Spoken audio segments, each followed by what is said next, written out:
listening to Radio Sputnik. Telling the untold.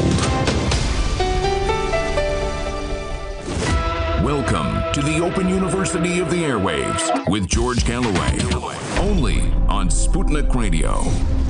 Welcome to the mother of all talk shows, the Open University of the Airwaves, the College of Knowledge, where there are no tuition fees and where you are positively encouraged to speak back to the teacher. Love Island became Death Island. There's blood on the beach following the suicides of two participants from the popular ITV television series. Now the 40-year-old erstwhile presenter Caroline Flack lies dead by her own hand at the age of just 40, amidst an absolute blizzard of demands on social media for restrictions on social media, amidst a scurry amongst popular tabloid newspapers to delete the archives of their previous contributions to this woman's state of mental health. And there's blood on the walls in the Democratic Party. They're desperate to stop Bernie Sanders now, and here, following the more or less interment of Joe Biden, is the latest wheeze. It's the billionaire ex-mayor of New York, Michael Bloomberg.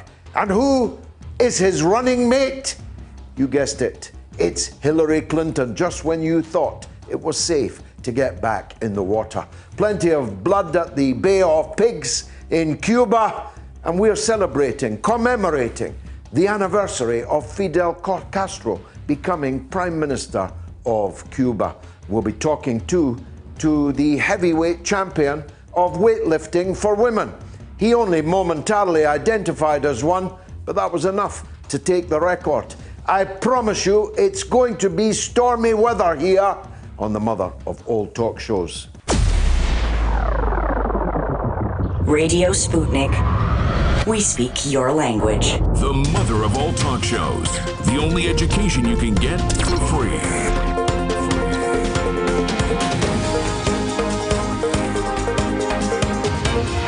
George Galloway. This is Radio Sputnik. And this is London, but broadcasting to you, of course, all over the world, thanks to the wonders of the internet, thanks to SputnikNews.com. We're also on FM in the Washington, D.C. area. 105.5 are the magic numbers there. And on AM across the United States from coast to coast. But uniquely, I think this is a radio show with pictures. And many of you, maybe even most of you, are watching the show as well as listening to it. If you're watching on Facebook, either my Facebook or RT UK News Facebook or RT.com Facebook, the magic words are share, share, share. Because we just don't have to beat the opposition here. Not that there is much opposition. Certainly on a Sunday, this is the only place you'll get proper politics discussed, proper cultural and other vibrant issues. But we have to beat the algorithms, if you get my drift. So the only way to do that is for you to take matters in your own hand and share, share and share on Facebook. You can also watch on YouTube, on my own YouTube channel, on RT's YouTube channel. You can also watch on my Twitter, and tonight for the first time, you can watch live on Instagram. Thank you very much, those who are doing so this way. So a plethora of platforms in which you can be a part of the Open University of the Airwaves. Now, Love Island became Death Island with the news that the erstwhile presenter of the show, Caroline Flack, at the age of just 40, took her own life, and may she rest in peace. She clearly was a woman who got caught up in something very sinister, very damaging indeed. And I'm going to deal with this story from both sides, because there's a danger of the British, in a fit of moral hysteria, attempting to address the issues raised by this young woman's death in entirely the wrong way, in ways which will make every matter worse. Some of you won't like my take on these events, but it's my duty to tell you the truth as I see it. Love Island is an excrescence. I have never watched it, of course, but it is a narcissistic jamboree, exploitative in the extreme, of young people at the most vulnerable parts of their lives. And it's done for profit, for ITV, and it's done for the profit of the revolting tabloids that we have here in Britain, who suck at the teat until it bleeds, and bleed it has. 2 of the participants of Love Island have committed suicide, and now the presenter, who was paid £2 million a year to present Love Island, has taken her own life at the apex of her fame and presumably wealth. Everyone gets a piece of the action, but some people get more of a piece than others. The tabloids fill their pages on a daily basis with the latest trials and tribulations of young teenagers, young people, young vulnerable people, making a fool of themselves, betraying each other, betraying their partners outside, preening and cock-walking down the beaches of wherever it is filmed. The whole thing is based on muscular, beautiful young people who, of course, do their best to live up to that ideal. But it doesn't always work out like that. They're not always the people that they are pretending to be on screen. That's what happens in reality TV. I spent 22 days inside the big house of Big Brother. I know what it does to your mind. And so it came as no surprise to me when serious problems began to present themselves with people who'd been released from the island and on whom the cameras were no longer trained and who had to face the music of the things they had done and said on that television program. The tabloids love it. It's a staple of the tabloid. The only reason I know about Love Island or have ever heard of Caroline Flack was because when I was on a local radio station here in Britain, owned by Rupert Murdoch, who owns the biggest of the tabloids, of course, they would speak about nothing else in the show before I came on air. And the man who had to hand over to me was the associate editor of The Sun, the worst of Mr. Murdoch's British tabloid newspapers. Dan Wootton was his name. He's crying today in his Chardonnay about the demise of Caroline Flack, but he was writing horrific stories and exposés about her before she committed suicide. He's crying now. She's not crying because she's dead, Dan. Now, all of that may seem to you to be a prelude to me demanding new laws, state action, and so on. But it's not.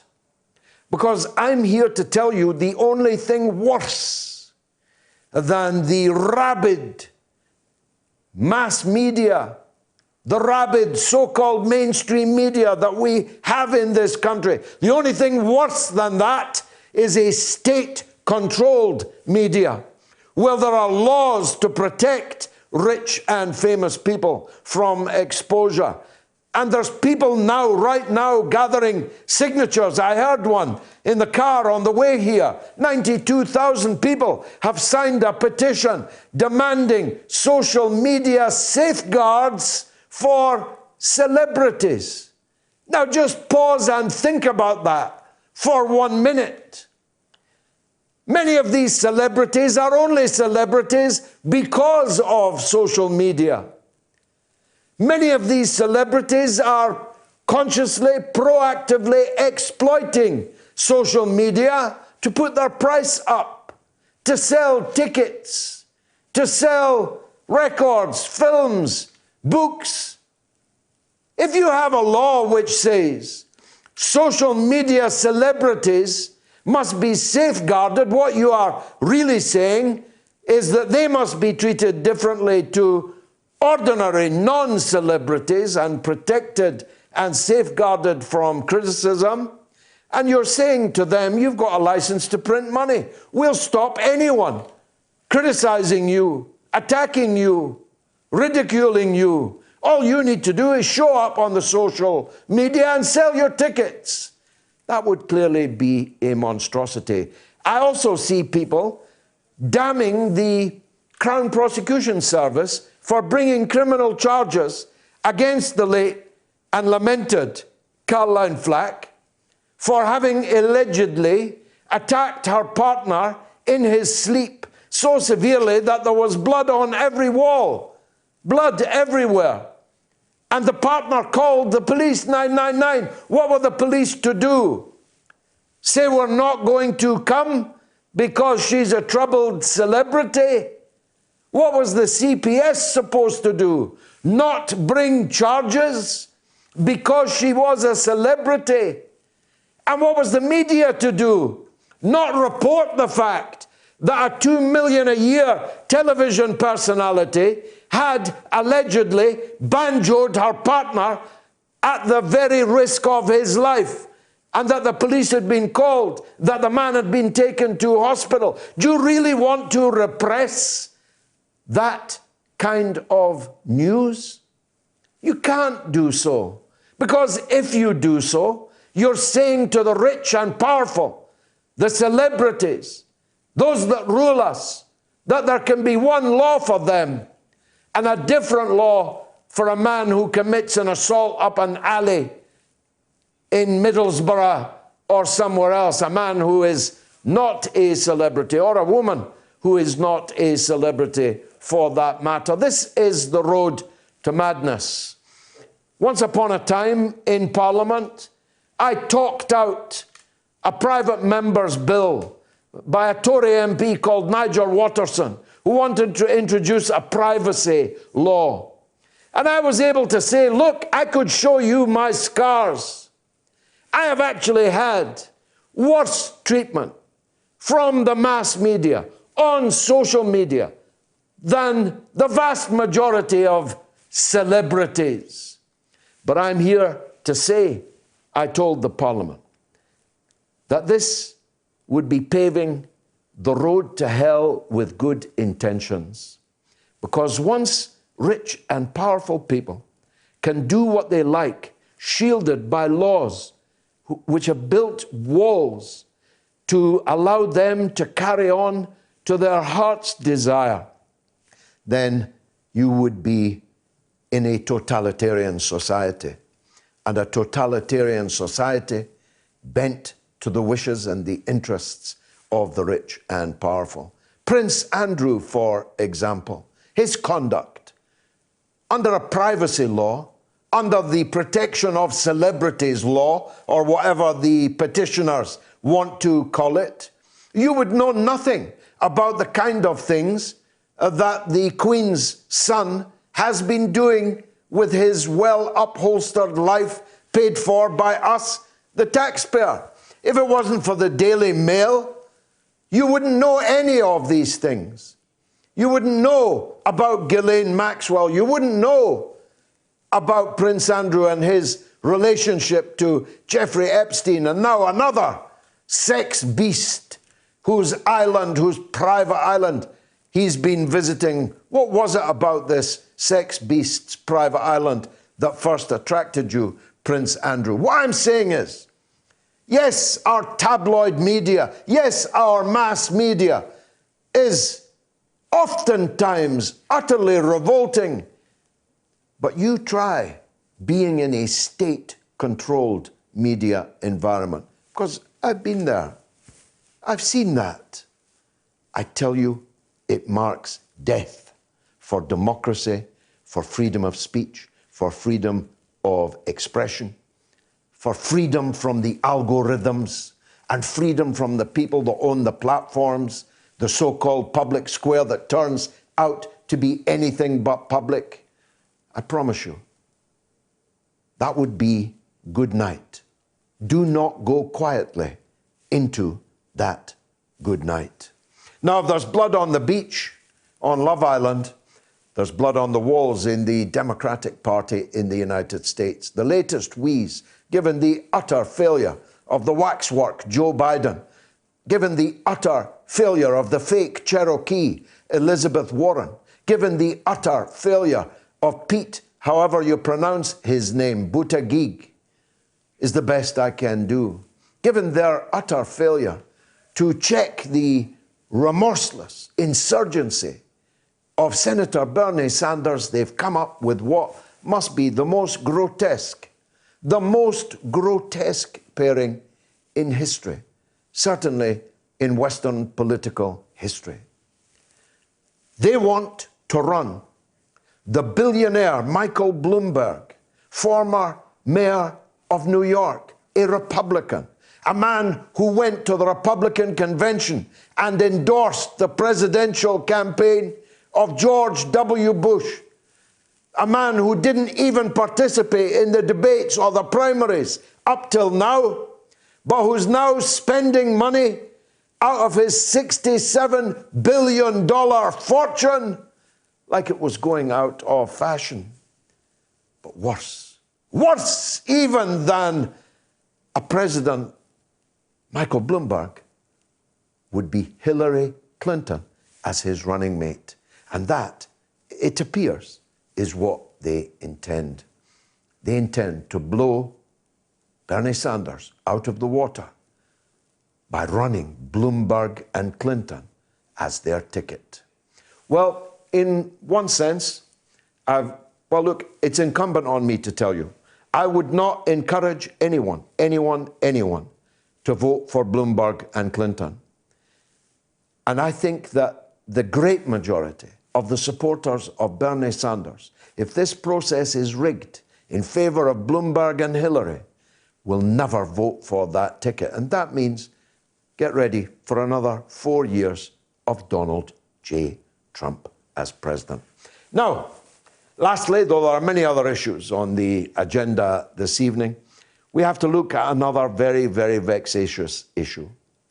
I watched the so-called Corbyn candidate, Rebecca Long-Bailey, on television today, whose number one priority, if she becomes leader of the Labour Party, is to deal with anti-Semitism in the Labour Party. Mind you, that's the number one priority of all three of the candidates, as spoken on television.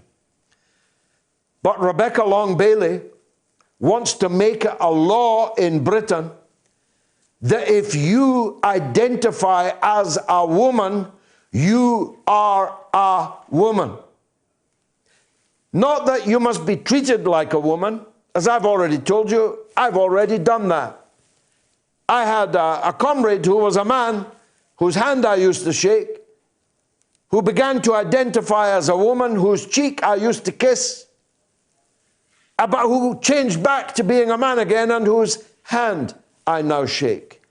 If somebody wants to identify as a woman, I'm prepared to stand up when they come back to the table, open the door for them to go through first. I'm ready to kiss their cheek rather than shake their hands. In other words, I'm ready to treat them as they want to be treated. But they are not women. And to make a law which so offends science and logic has to be the most disastrous Labour policy yet. And yet, they're starting to apply it right now inside their own party. If anyone made the statement I have just made in the British Labour Party, imagine the party of Keir Hardie, the party of Ernest Bevin, the party of James Callaghan, Michael Foot, Tony Benn, you would be expelled forthwith from the Labour Party for making the statement that I just made, because their position is that if you identify as a woman, then you are a woman. This is the edge of madness. As a matter of fact, it's over the edge. It's into the chasm of madness. But that's what Rebecca Long-Bailey intends for you in Britain. We're going to be talking to a man educated at Oxford University, who became a rapper, who became a banker, who is an author and a coach. Of course, he's the legendary Zuby. And what's his connection to this story? Well, he's a super strong guy. So he decided to identify as a woman, albeit briefly, in order to break the women's weightlifting record. And he is now the world record holder in women's weightlifting, even though he's not a woman and only briefly identified as one in order to break this record, to get into the Guinness Book of Records. That's where this madness leads. It leads to men playing in women's football and using the strength and speed they have as men to cut a swathe through the defences of the women's football team, actual women, that he's playing against. Boys and men are winning women's sporting events all over the world merely by identifying as women. I'm sorry. I cannot remain silent on this. I have actually tried to stay out, by and large, of this whole affair because it was such a swamp and guaranteed such a backlash on social media. But hey, I don't need any safeguards. I can just block lunatics. And if it gets too hot, I could just not go on social media. It's quite easy, you know. You just don't click the button. I promise you this, it's going to be the mother of all talk shows tonight.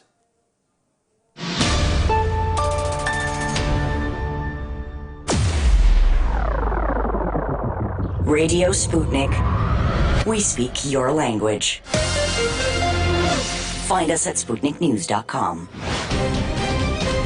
Tune in every Thursday to Loud and Clear with Brian Becker for the regular segment called Veterans for Peace, where we focus on the contemporary issues of war and peace that affect veterans, their families, the country, and the world as a whole. Veterans for Peace President Jerry Condon joins the show every Thursday. Hear about this and more every Thursday right here on Radio Sputnik.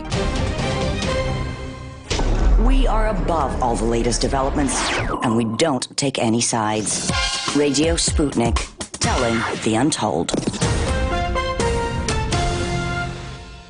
The mother of all talk shows, with George Galloway.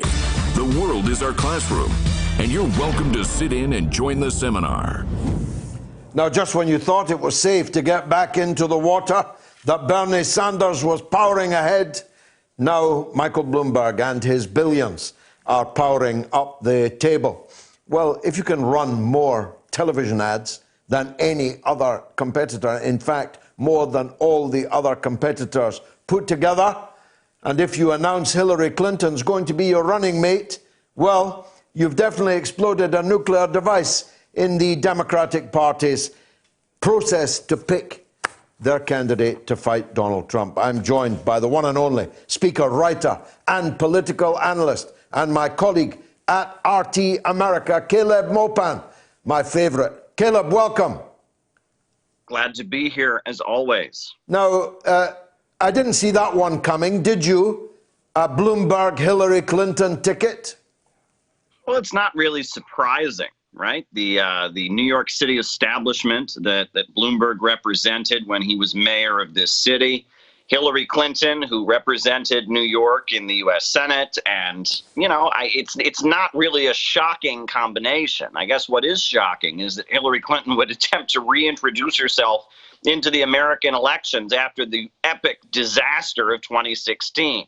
The fact that she was so overconfident, didn't visit Wisconsin, made statements about a basket of deplorables, you know, basically just offering just blatant hatred for so many people in Rust Belt states. The fact that anyone would even consider having her on the ticket again is certainly shocking. Well, let's talk about him first then. He is spending big. He said he's prepared to spend $1 billion of his own money on this race, and I'll warrant he'll go further than that if he gets the nomination. He's burst into the ratings. I mean, I'm looking at the opinion polls every day. He's already well ahead of Biden and Warren. It's quite likely to come down to him versus Bernie for the nomination, isn't it? Indeed. He's looking to be the centrist Democrat. And what's rather ironic is it's constantly being pointed out by Bernie Sanders' Democratic Party detractors that technically Bernie Sanders is a registered independent. But as a member of the U.S. Senate, as a member of the House of Representatives before that, he was always treated as a Democrat. He was a socialist. He was considered to be left-wing. He was treated as a Democrat. But when Bloomberg was mayor of this city, and I lived here when he was mayor of this city, he was a Republican. He was a member of the Republican Party, and he fought tooth and nail against the Democratic Party here on issues like living wage bills, for example. Not only did he veto a bill that would require all companies contracted by New York City to pay a decent wage, he not only vetoed it, he then sued the city over the bill to prevent it from being implemented. He worked really, really hard to prevent living wage legislation. When it came to the issue of the stop and frisk, with the police searching people randomly on the street without cause to make sure they have no weapons. That was a staple of his leadership of this city. So, yes, you know, it wasn't quite random, was it, Caleb? It wasn't quite random. Not exactly, no. I mean, it's been documented, and court cases showed that certain ethnic groups and were certainly targeted by it. Wasn't a random policy, but that was what he was all about. And he went after the Muslim community in New York City pretty viciously with the sending of provocateurs into mosques and all kinds of frame-up operations, you know, just stoking up fear of Muslims. And you know, on certain social issues, he was somewhat liberal, but he was not considered a friend of the Democratic Party here. But now, as he's, you know, competing in the national election, all of a sudden he and the Democratic Party elite are tied closer than a knot. I mean, they're closer than ever. What's interesting is Bill de Blasio, who is our current mayor, who endorsed Hillary Clinton in 2016, has endorsed Bernie Sanders. So that was kind of a surprise. Many assumed that because he had endorsed Hillary Clinton before, that he would then endorse some centrist Democrat this time. But Bill de Blasio, the successor of Michael Bloomberg, is now in the Bernie camp. So quite an interesting turn of events. Now, Bernie's doing very well, but he's having to fight quite a large number of rivals. Presumably, they start to winnow out now. It's Las Vegas today, Nevada today, isn't it? How do you hear that's going? Well, you know, if you'll recall, the last race in Nevada got pretty ugly when the Democratic National Committee of Nevada had their state convention. There was quite a bit of scuffling last time. It was particularly ugly. It was one of the more heated states. But what's really crazy is you just pointed out, you know, Bernie Sanders is the front runner at this point, according to all the polls, right? He was leading in the votes in Iowa, leading in the votes in New Hampshire. He's ahead, right? Polls show he's ahead. He is the front runner. But mainstream U.S. media just cannot bring themselves to say those words. They say, you know, they report on New Hampshire. Wow, second place for Buttigieg. Wow, third place for Amy Klobuchar. They just cannot bring themselves to say that Bernie Sanders is in the lead. It causes them physical pain almost. You watch these CNN anchors sit there and try their hardest to just not articulate that Bernie Sanders is winning. It's shocking to watch. They're painfully trying to report results without reporting victories for Bernie Sanders. It's like nothing we've ever seen. You want to talk about media bias? The results are there right next to them, and they cannot say the words, Bernie Sanders is in the lead, Bernie Sanders is the front runner. Is it safe to say, as I said earlier, that Biden is bust, that he'd be better retiring before further embarrassment overcomes him? Oh, indeed. I mean, we've seen, between the inappropriate touching of women and these hugs that turn into him sniffing and the weird comments to little girls, you go a little bit further and the inappropriate racial innuendo and the claiming he was a civil rights activist and then backing away from the claim that he's a civil rights activist and now all of a sudden he was a civil rights activist again. Weird anecdotes about fighting people with chains when he was a lifeguard at a pool. You have to wonder if this man, is starting to struggle with a little bit of dementia. I mean, you hear some of the things that has been said. So, many people are looking at Joe Biden and thinking, okay, you've got that bluster, you've got that working class tough guy charm that everyone likes, but but you're saying things that are just not winning you any favors. It's very, very odd. And his relationship with the whole tough on crime situation, the fact that he called for building a wall along the Mexican border decades before Trump did, Biden seems to not really be the new flavor of the Democratic Party. He's not what all these young people who are excited to go out and beat Donald Trump and are pouring into Bernie Sanders rallies. Joe Biden isn't what they want to hear. He just isn't. Now, on that kind of subject, we're not hearing so much about Bernie's age and previous heart problem because Bloomberg is the same age with much more serious heart problems. Have you noticed that? Indeed. And it seems like all the leading candidates in the Democratic Party seem to be up there in age. There's certainly no danger of having a candidate who's too young and inexperienced. So it's quite amusing. But when you look at it, the Democratic Party, they have this legacy of being the party of urban political machines. And you can go back to the Roosevelt years. You can go back to even further than that. The Democratic Party has always been the party of urban political machines, and they are associated with corruption, with nepotism, and that has always been the curse hanging over the Democrats. The Republicans, on the other hand, they started out as a very radical left-wing political party that was opposed to slavery. Karl Marx was a supporter of the Republican Party, and the New York City Republican Party newspaper actually printed Karl Marx's writings, the New York Tribune, but they were always the party of small farmers and such, but they became the conservative party later. But even though the politics have shifted, the demographics remain. The Democrats are the party of urban political machines. The Republicans are the party of rural folks and farmers, and that divide remains. And while the Republicans are very fanatical and extreme, and people may not vote for them because they don't agree with them, with the Democrats, they have the problem, especially when it comes to centrists like, Hillary Clinton and Joe Biden and such, that people just don't believe what they say. They know what they are associated with. If you live in New York City, if you live in Chicago, if you live in Philadelphia, if you live under these long-standing Democratic Party machines, you know that a lot of times, there's a lot going on in the back room. There's a lot of deals that are being made. There's a lot of dishonesty, and that's what the Democratic Party is associated with. So maybe people don't agree with the Republicans, but they don't believe the Democrats. Yeah, smoke-filled rooms, Tammany Hall. That is most people over here anyway. That's their idea of the Democrats. Before we leave them, what happens next? As I said, it's Nevada today. Is South Carolina on Tuesday?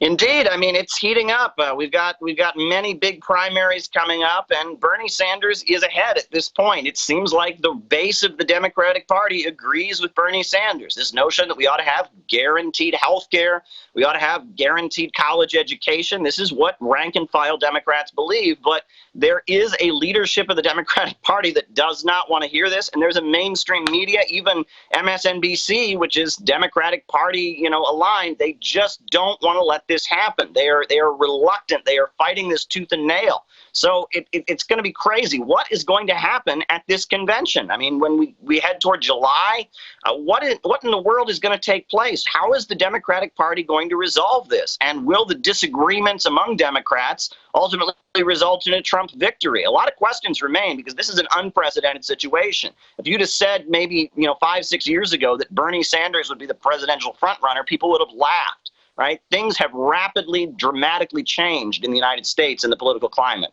Well, Donald Trump must be laughing, mustn't he? All of this is meat and drink to him, a divided Democratic Party. If they pick Bernie, he runs a red baiting campaign.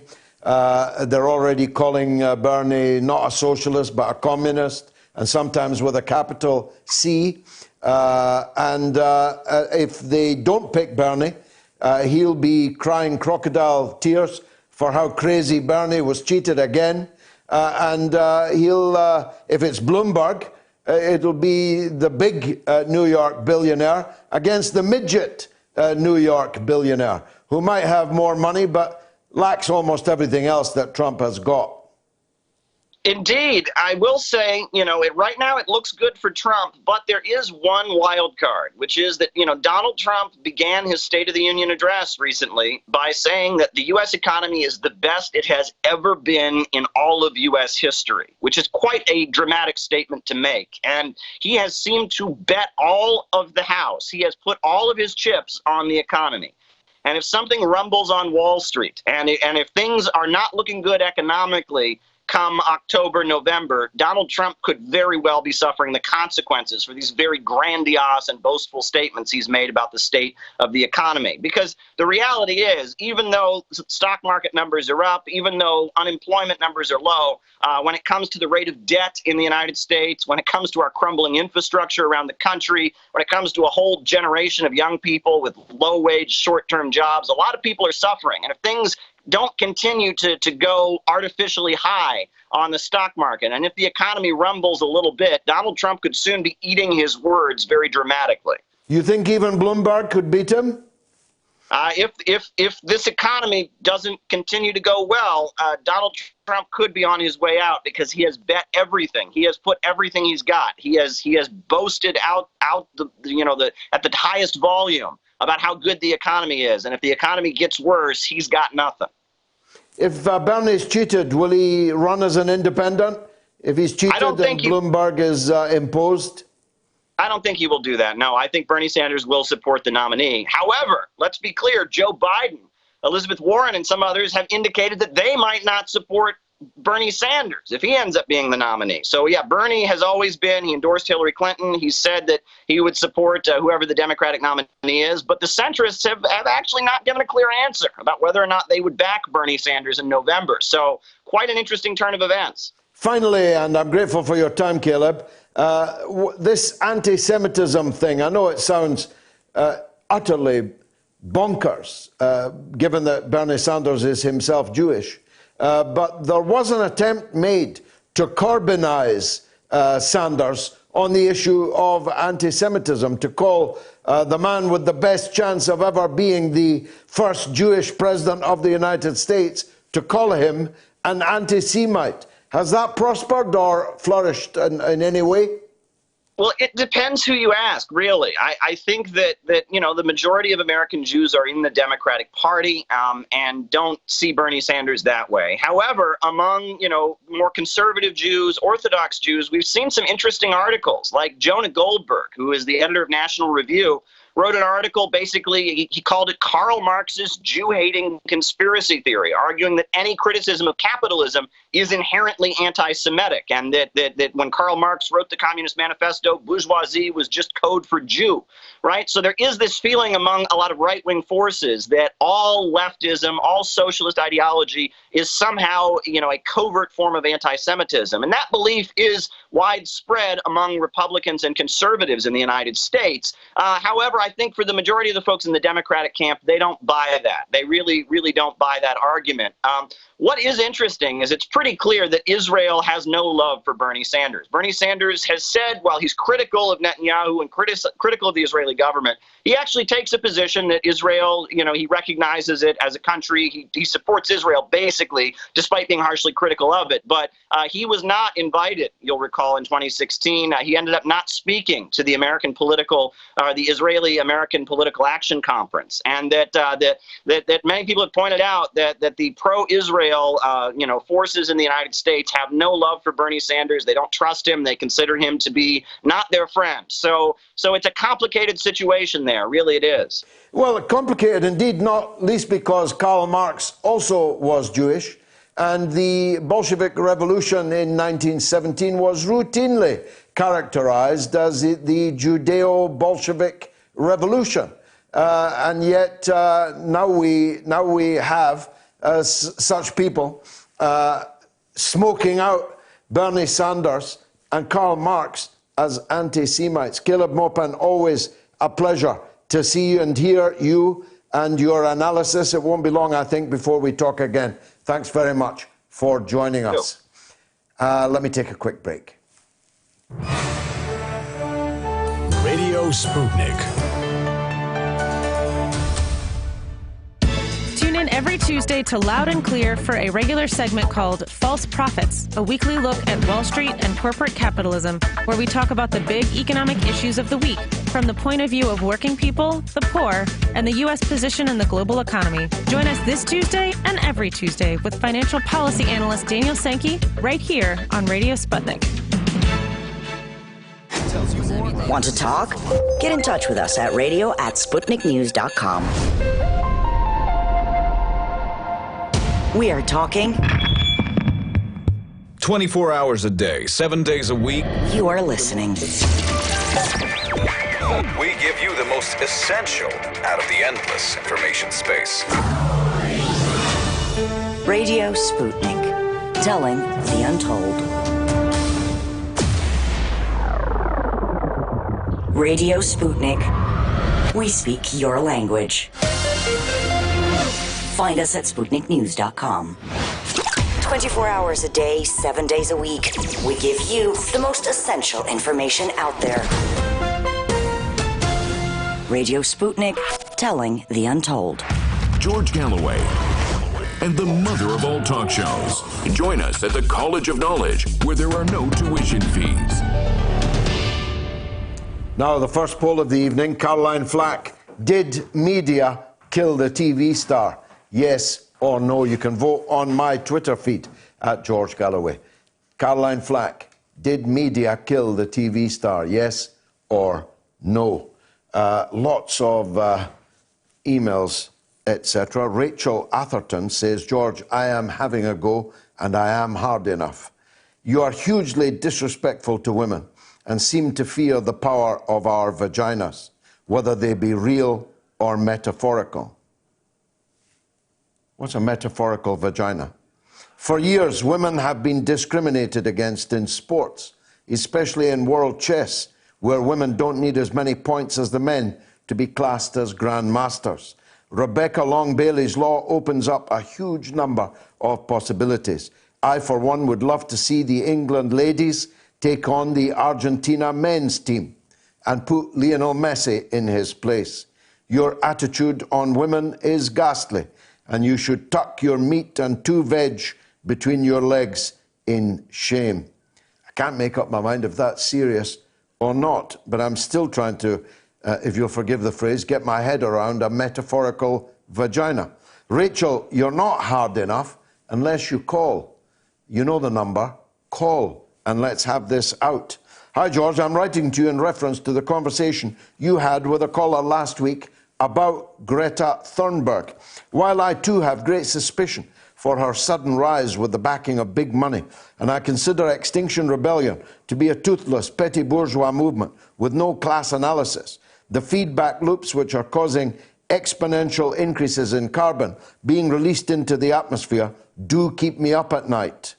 And as a young man, make me worry greatly for the future. As the 5th or 6th richest economy, it is our moral obligation to assist in the worldwide transition from fossil fuels, even if Britain isn't in the top spot for consumption.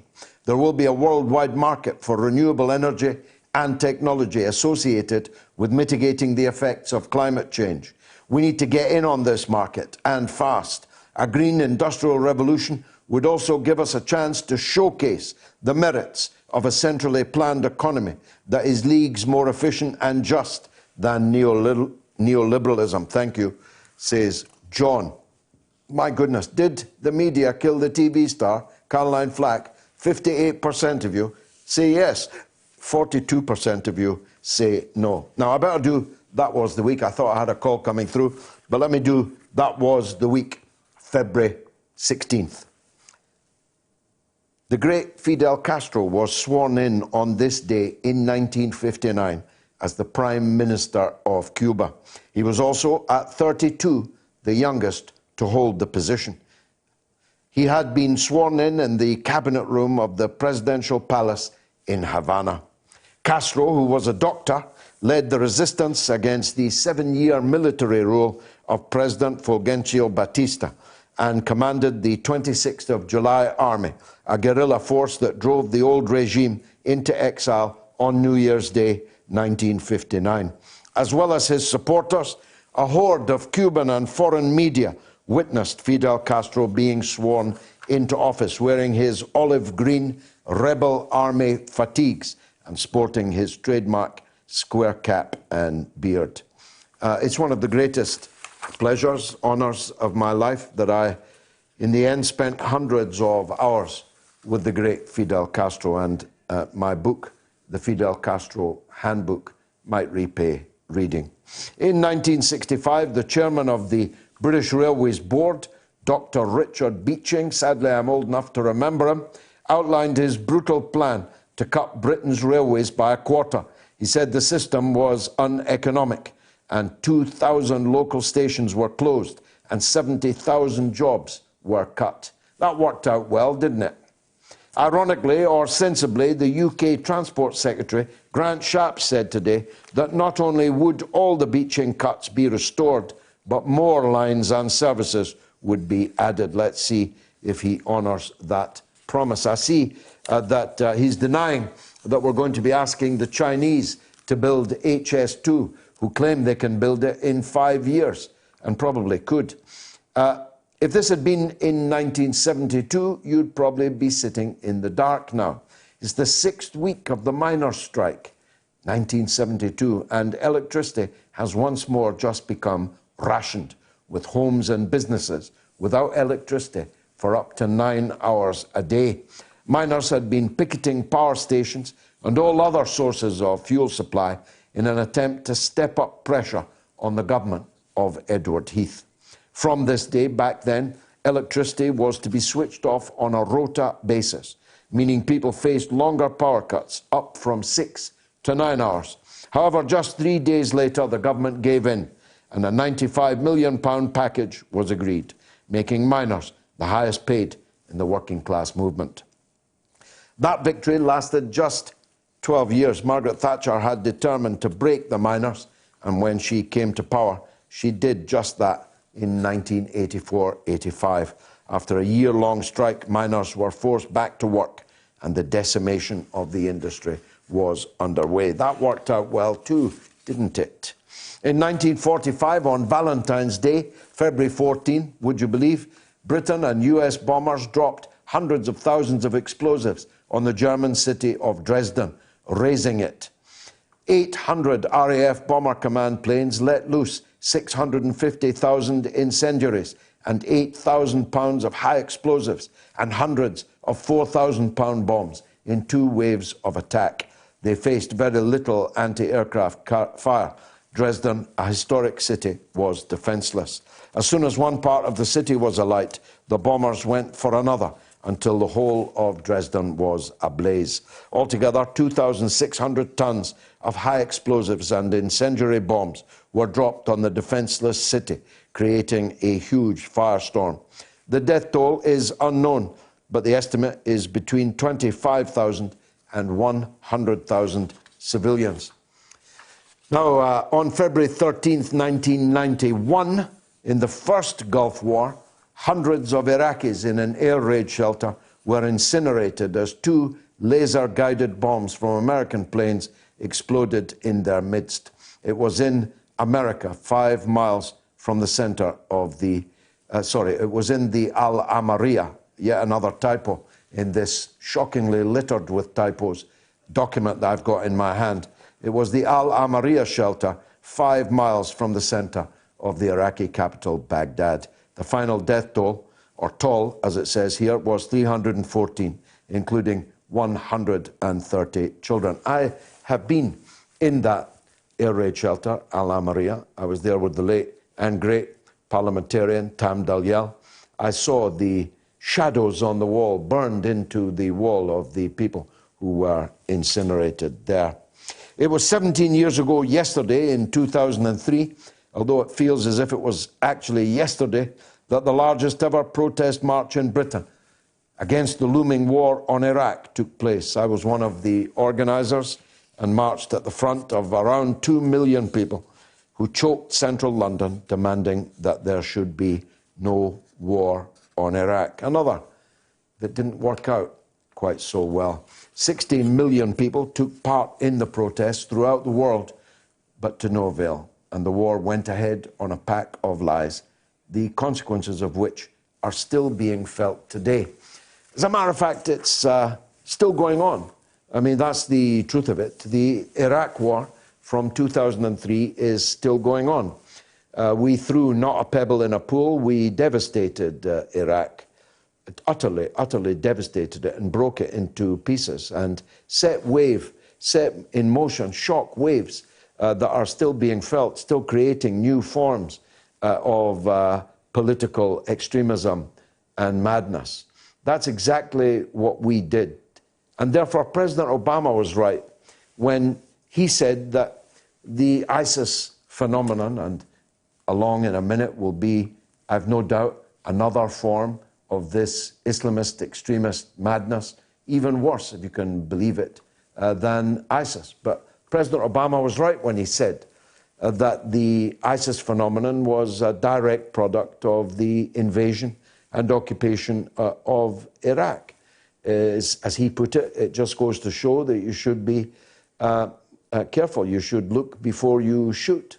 And it's not that these people had no warning of this. I'm only one of those who persistently warned them. I did have a certain authenticity in what I was saying because I knew the area well, I knew Iraq well, I knew it better than anybody else. And I said to Tony Blair personally that if he and George Bush invaded Iraq, the fall of Baghdad would not be the beginning of the end, merely the end of the beginning. Little did I know that 17 years later, this war would essentially still be going on and spawning ever more horrific hatred, death, blood, murder, mayhem, maiming. Everything that has happened over the last 17 years is directly attributable to the invasion of George Bush and Tony Blair of Iraq. I made a film about it, The Killings of Tony Blair. It was on London Live on television earlier this week, or last week rather, Monday I think it was, Monday or Tuesday. Everything that we in the anti-war movement predicted has come to pass, except where we considerably underestimated. I said to Blair in that conversation, for example, there's no Al-Qaeda in Iraq, but if you and Bush invade Iraq, there'll be 100,000 Al-Qaeda in Iraq. But that was a severe underestimation. And as I implied earlier, Al-Qaeda was by no means the worst of it. Al-Qaeda was worsted by ISIS, which will, now that it's been defeated in Syria, multiply somewhere else as something else in likely an even more horrific way, if that is possible to believe. So it wasn't just that the war was a crime. It was a crime, yes, but it was worse than a crime. It was a blunder. A crime you can compensate for, you can apologize for, you can do everything you can to mitigate. But it was a blunder because it was bound to lead to an extremization, a radicalization of Muslims around the world, including in our own country. As indeed the head of MI5, Dame Eliza Manningham Buller, as was her name then, she warned Mr. Blair that there would be a substantial increase in danger from domestic terrorism if they went ahead with the invasion and occupation of Iraq. Something happened to me in 2003. I don't mean that I was expelled out of the Labour Party by Tony Blair. That's a mere bagatelle. But my heart was torn out of my body over the invasion of Iraq. I'm one of these who has never actually recovered from it. The sheer scale of the mendacity that I watched inside the Parliament, the mendacity with which a case for war was built by an elected Labour government, is something that I have never actually recovered from. And because I knew the truth, I knew that they were lying. And I watched as they piled lie upon lie upon lie upon lie. And it entered my bloodstream. Even now, if I hear the word Iraq, I turn around as if somebody called my name. I will never, ever, ever stop highlighting the scale of this crime, this blunder. I will never stop pursuing the people who carried this crime, this blunder out.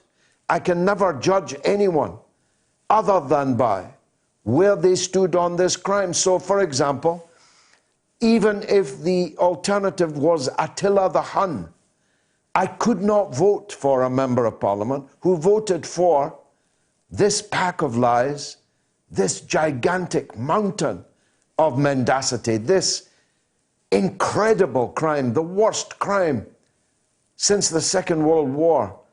I could never support or honor anyone who was on the wrong side of that argument, because I'm one of these who simply cannot accept the argument that because the Prime Minister told you something, you had to go along with it.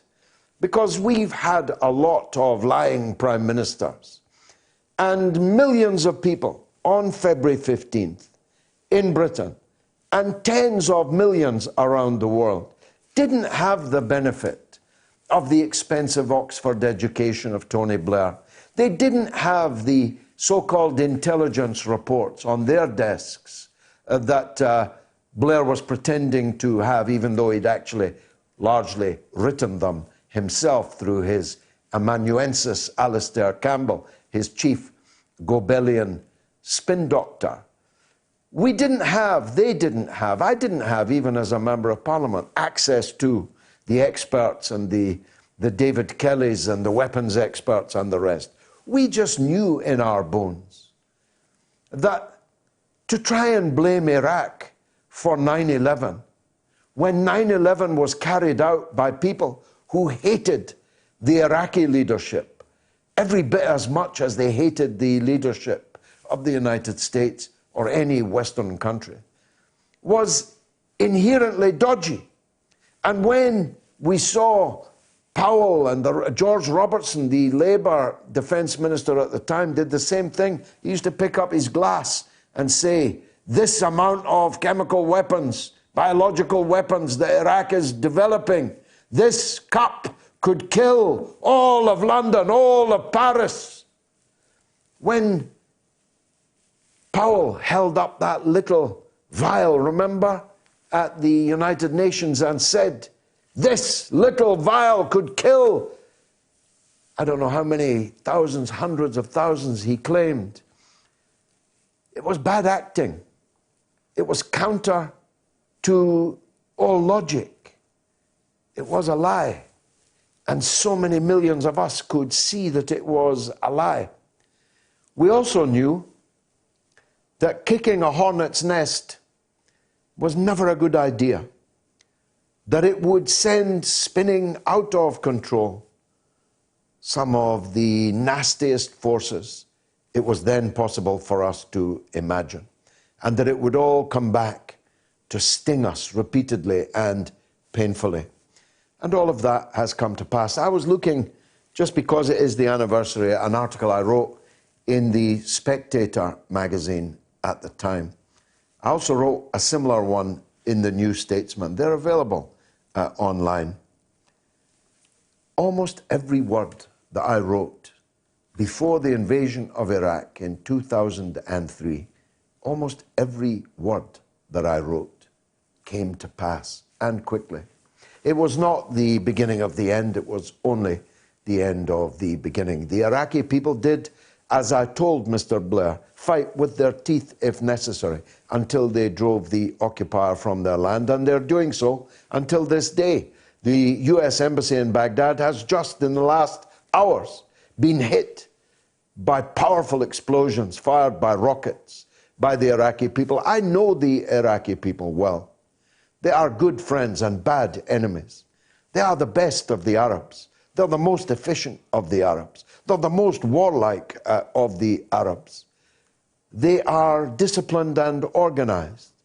And they will never stop fighting the foreign occupiers of their country.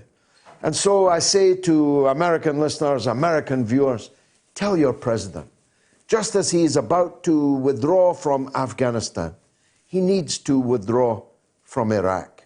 There are too many young American boys there who will otherwise come home in boxes to the full, sincere grief of the political leaders that sent them there. The first hour is by. 2 more hours beckon. It is the mother of all talk shows, and now I throw to the news with the wonderful Emily Horn. Curious about our curriculum? Have something to say? Then call us now to join the debate on the mother of all talk shows with George Galloway.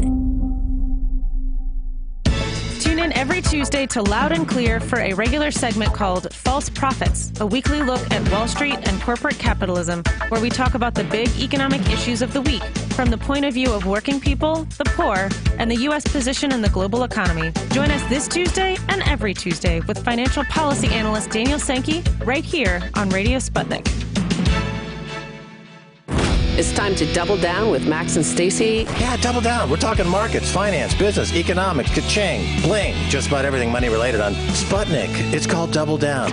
We're asking, are dead cats bouncing or have fundamentals changed? That's this week on Double Down.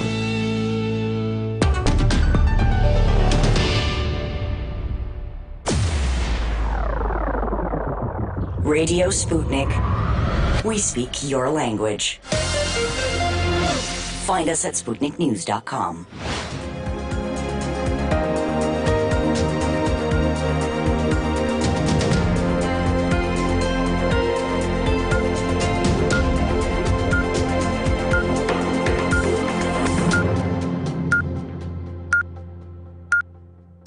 Radio Sputnik News. China has announced a drop in new cases from the coronavirus outbreak for a third consecutive day. Authorities are reporting more than 2,000 new cases and 142 more deaths nationwide. New cases spiked earlier in the week after a change in the way they were counted, but have been falling ever since. In total, more than 68,000 people have been infected in China, with the death toll standing at 1,665. Outside China, there are more than 500 cases in nearly 30 countries. Taiwan is reporting its first death from the illness today. The victim was a man in his 60s who had not traveled abroad recently, but who had diabetes and hepatitis B. 4 others have died outside China in France, Hong Kong, the Philippines, and Japan. The head of the World Health Organization has praised Beijing's response to the outbreak. More restrictions are now in place on the 60 million people living under lockdown in the province, the center of the outbreak, in an attempt to control the epidemic. Private cars are now banned from being used, and residents are being told to stay at home unless there's an emergency. Next, 3 major incidents have been declared in South Wales and parts of England after flooding and landslides as Storm Dennis continues to batter the UK. Efforts are underway to rescue people from their homes after the river in Powys burst its banks, and some properties in Neath and Monmouthshire have been evacuated. Homes have also been flooded in Herefordshire, where one resident said the storm hit like a tornado. More than 300 flood warnings are in place across the UK. There are currently 4 severe flood warnings in England and 2 in Wales, which means there is a danger to life. And the boyfriend of the British television presenter Caroline Flack, who had committed suicide, says they had something special, and he paid tribute to the former Love Island host who was found dead in her London flat. In an emotional Instagram post, Lewis Burton said, "My heart is broken." Flack's management company says that the 40-year-old had been under huge pressure since and the veteran singer Elton John is apologizing to fans after cutting a gig short in New Zealand when he was diagnosed with walking pneumonia. He was performing at the Mount Smart Stadium in Auckland as part of his global farewell tour when he lost his voice and began crying on stage. Footage online shows the 72-year-old being escorted from the stage while thousands of fans in the stadium give him a standing ovation. Next, the BBC could be forced to sell off most of its radio stations in a massive pruning back of its services. The Sunday Times is quoting a senior Downing Street source saying the UK Prime Minister Boris Johnson is really strident on the need for a serious reform at the national broadcaster. The number of TV channels could be reduced, the website scaled back, and stars banned from taking well-paid second jobs. There will also be a consultation on replacing the license fee with a subscription model. And Yemen's Shia Houthi rebels are claiming they have downed a Saudi Tornado fighter jet from the Arab coalition in the northwestern province of Al Jauf. According to a rebel spokesman, the fighter plane was hit with an advanced surface-to-air missile while it was carrying out an attack. The video showing the Saudi fighter allegedly being shot down was released by Yemen's TV channel. The Saudi-led Arab coalition has confirmed that one of their planes had crashed during an overnight operation in Yemen, but did not address how the aircraft came down. And finally, although he still hasn't announced he's a candidate and hasn't taken part in any debates, it's emerging that the U.S. Democratic presidential candidate, Mike Bloomberg, is paying social media influencers to boost his White House campaign. He's apparently commissioned some of the internet's top viral creators to generate content about him that's reaching tens of millions of followers. The former New York mayor's campaign director says its strategy using memes was new to presidential politics. Bloomberg, a former Republican, has already spent more than $300 million in his bid to win the White House. Well, that's all for Sputnik News. I'm Emily Horn.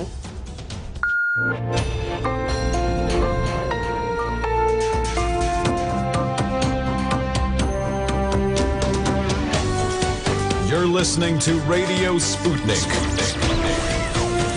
Telling the untold. Welcome to the Open University of the Airwaves with George Galloway. Only on Sputnik Radio.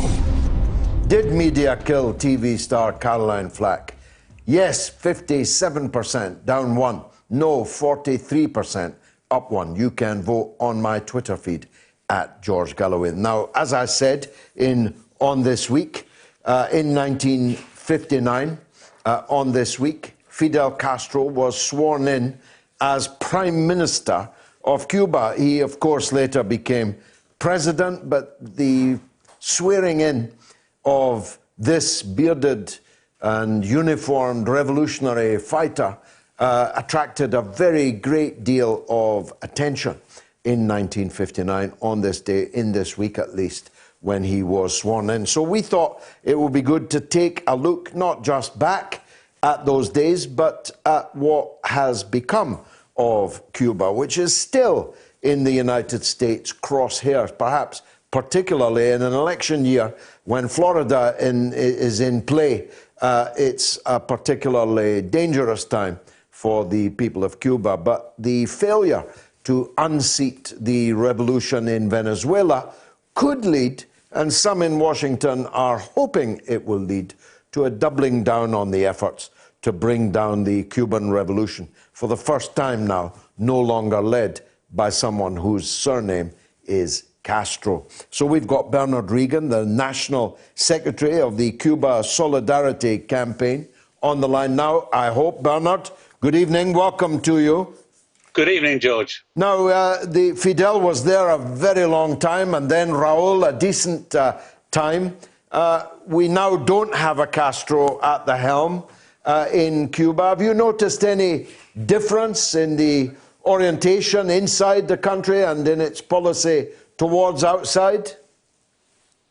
I was there in October, George, and I was very reassured, or at least well informed, to learn that there is a real commitment of continuity towards the achievements that the revolution has succeeded in making over the decades.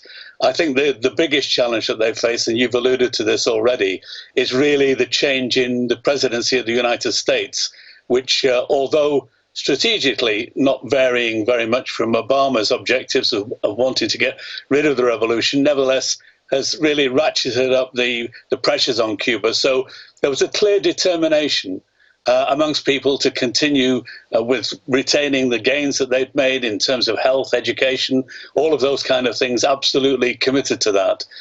So that was very, very clear to me. But it is, as you've said and we've been talking about, it is the changes in the White House that are really the kind of new scenario that we have to look at. Because President Obama had taken some steps towards normalization, but they've been reversed, I presume, by Donald Trump. Some of them have, and certainly some of the measures that have been taken are quite grave in terms of the threats to the Cuban economy. We saw with Obama not so much a change in strategic objective, but a change in tactics, a decision to adopt a more emollient kind of attitude towards Cuba, a more soft approach, if you like. So diplomatic relations were restored. That is, that the various embassies of the respective embassies were reopened. There was a dialing down of the demagogy that came particularly from the White House and CIA and their allies. But in terms of kind of wishing to see changes in Cuba, Obama didn't differ in the long term from what he wanted to see. That is, he wanted to see the ability of the American big companies to reinstall themselves on the island and to see the gains that have been made go backward.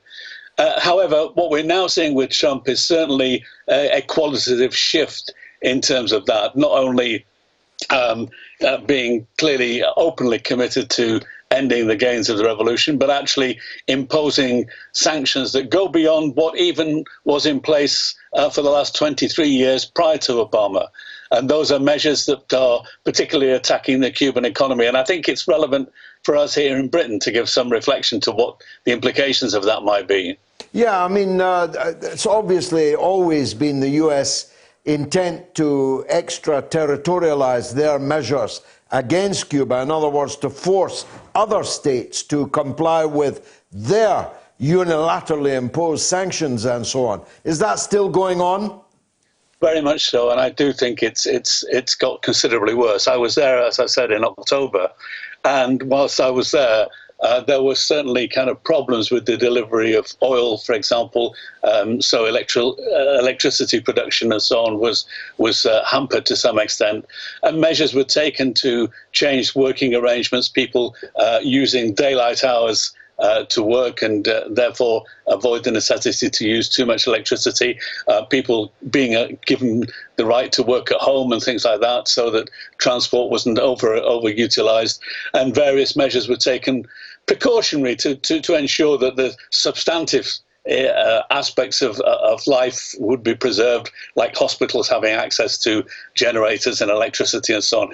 So it's not a dire situation, but they were taking precautions. And what was interesting to me was that whenever I talked to any Cubans, and I talked to a lot of Cubans on the street and round and about, and people came and talked, it was very evident people understood precisely why this was happening, and that was that it was the measures taken by Trump that were having this impact. Now, he's gone beyond that, and what he's also begun to do is to limit the number of cruise ships going from the United States, which brought visitors. Visitors are down, I think it's something like a million down from previous year in terms of United States visitors coming to Cuba. We're seeing also some organizations like Trivago, which is the German company that deals with hotels and accommodation, changing their notices, so not giving adverts to Cuban companies and so on, and Cuban resources. And so there's been some dialing down. And on top of that, just very recently, the Americans have put a ban on the chief executive officer of the Hotel Melia company, which is a Spanish company that has cooperation with Cuba and runs a number of hotels in Cuba. And it's preventing him going to the United States, where obviously they have business too, and imposing limits on them. So, some of these measures. And another scale in addition to that, which I think is extremely serious, is the enactment of what's called Title III of the Helms-Burton and the Torricelli Act, which is legislation that is giving authority to Cuban Americans to file for recuperation of money as a result of properties that they claim have been stolen by the Cubans, but of course were actually simply put into public ownership and given back to the people.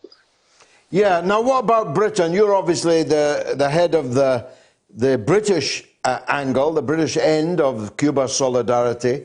How are relations between Britain and Cuba now? Well, this is an interesting thing.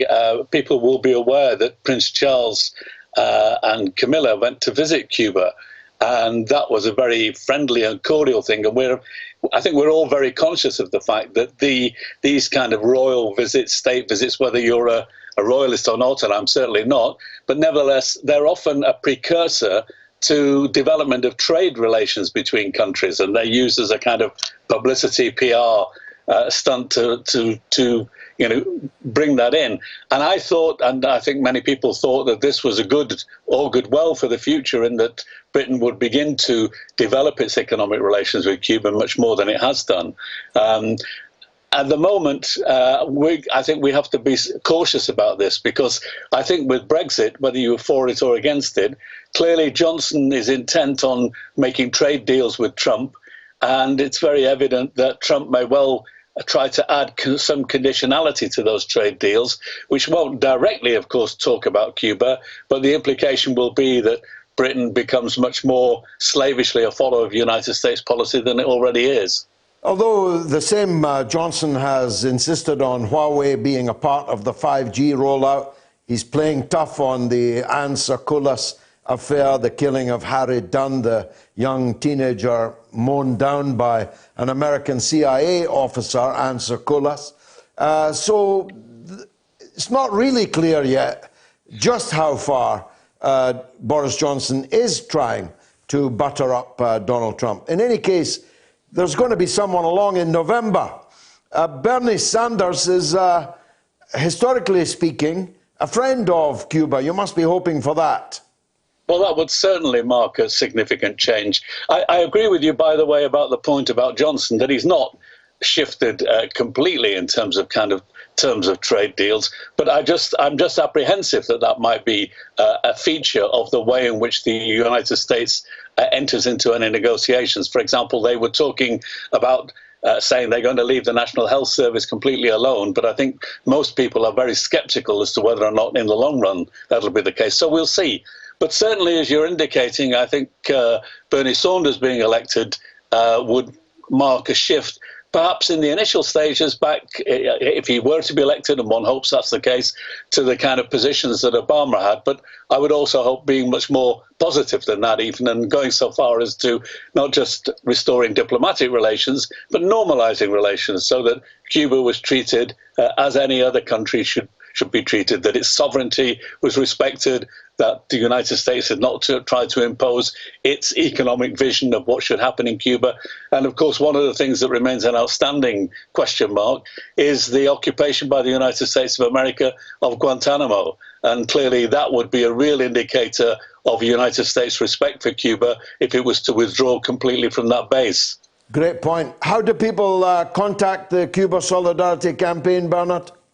Well, we have the website, George, and we're very happy to receive people joining us and coming engaged. We have a lot of trade unions which are members of the Cuba Solidarity Campaign, the overwhelming majority of trade unions in Britain. And we're very happy also to provide speakers and to call and to ask questions, because we do appreciate that the kind of media coverage that Cuba has in Britain is not sympathetic, in the main, is not sympathetic. And therefore, we're willing to kind of give information and to answer questions as best we can if people have them. So it's cubasolidarity.com or? .org.uk. cubasolidarity.org.uk. Bernard Regan, National Secretary, thanks very much indeed for joining us. Thank you, George. Let's see that poll. Caroline Flack, did the media kill the TV star? 58% say yes, 42% say no. You can vote on my Twitter feed at George Galloway. Now, I've only got a minute to do this. Let me see if I can find a short one. I can't listen live today, so I'm dropping you this quick note. Great pick for your Hall of Fame with Paul Robeson. I stream his music all the time. His version of the Welsh national anthem makes me want to be Welsh.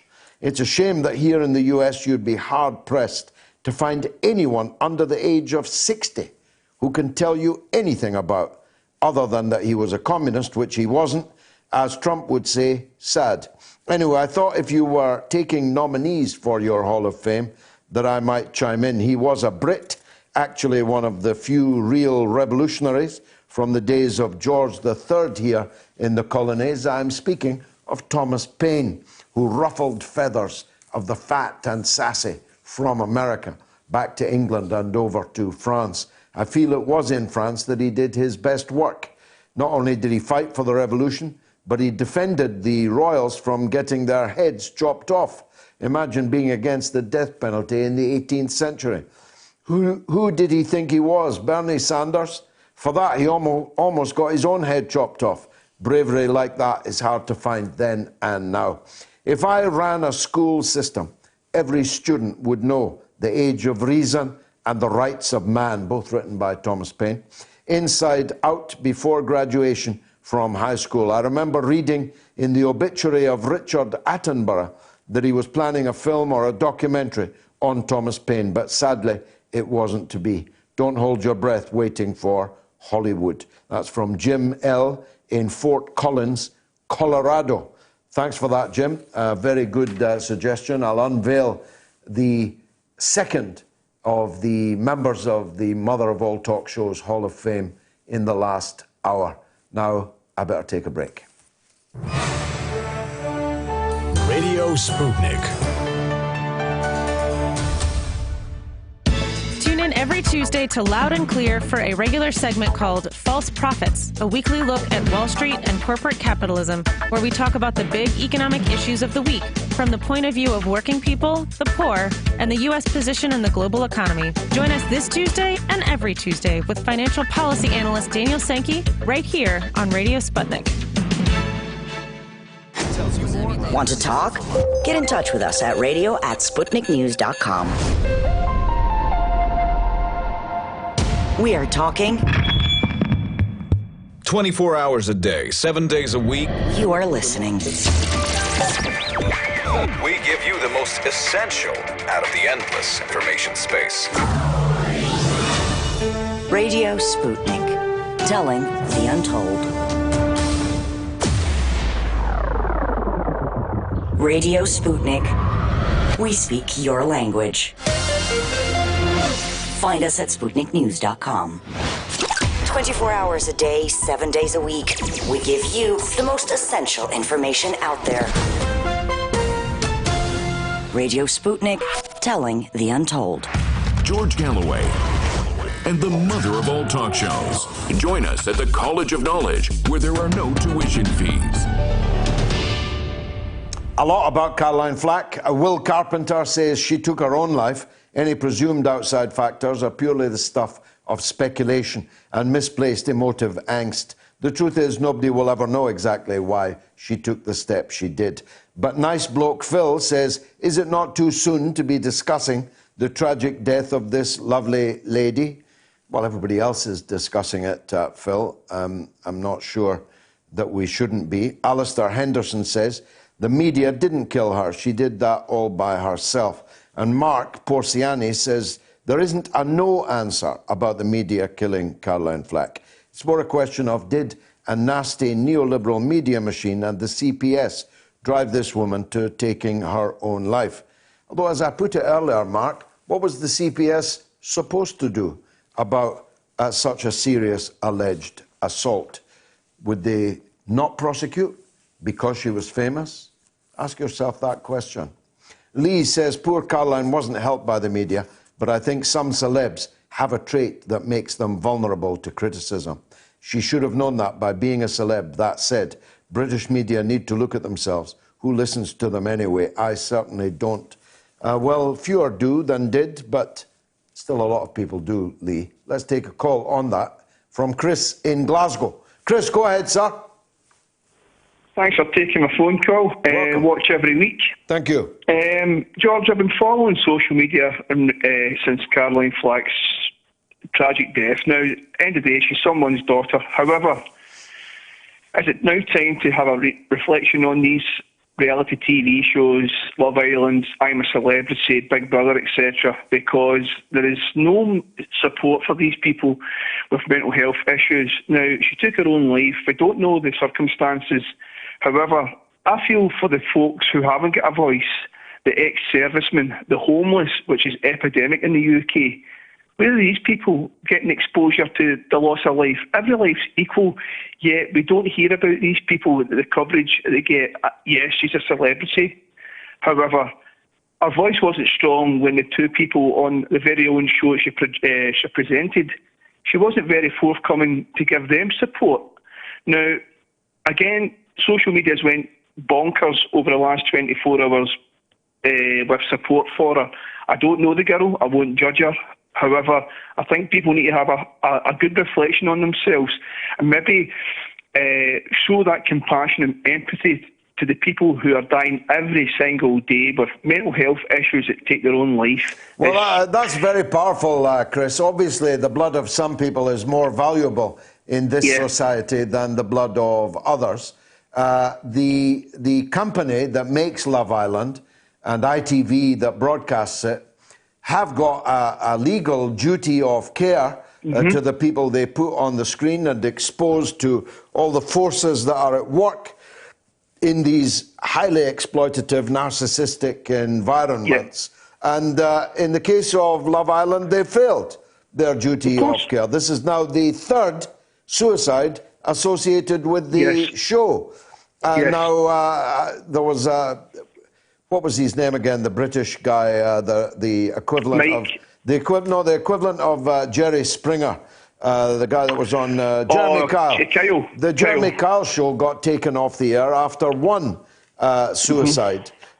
This is now 3 suicides associated with Love Island. It's got to be closed down by ITV for reputational reasons. They prey on people. Now, again, everyone's different, but people who are mentally strong or a bit more mentally savvy, but they prey on these people for the quick pound or the quick buck to make. Sure. And then they toss them to the side once they've had their exposure. Now, there's another guy as well who's going out with the girl from Little Mix. He had a meltdown in public at an award ceremony recently, and you can see in his eyes that he's not the full shilling. They need to have a look at this because, again, it could be somebody walking in the street, walking past you, who's found tomorrow, and God forbid that happens, because you see they've got a legal duty of care. We've all got a duty of care to each other, not just the celebrity or the rich and powerful. Very well said, Chris, in Glasgow. Let's go to Frank in Germany. Go ahead, Frank. Hi, George. Hi.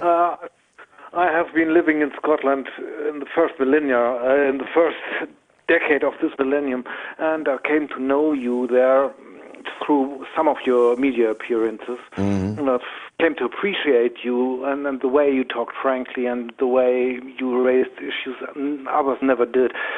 But I've never understood, why did you go onto Big Brother? And I've always wanted to ask you that question. Well, 200,000 reasons for starters. £200,000 raised for good public works and charity, and the charity in question being the children in Palestine. And there was not many people queuing up to give them very substantial amounts of money, scores of thousands of pounds of money. So that was the first reason. The second reason was that a very large number of people watch it. And it was my belief that I'd be able, in conversation with the others in the House, to get across my views, my anti-war views, my views about politics and so on. That didn't work out quite so well, because I later learned that they had bird-songed over most of my erudite and lengthy conversations with the other people in the House. But I did learn this.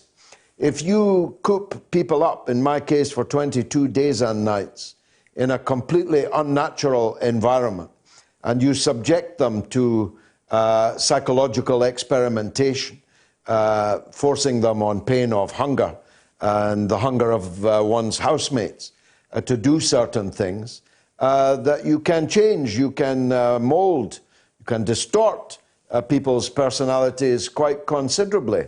That much I know.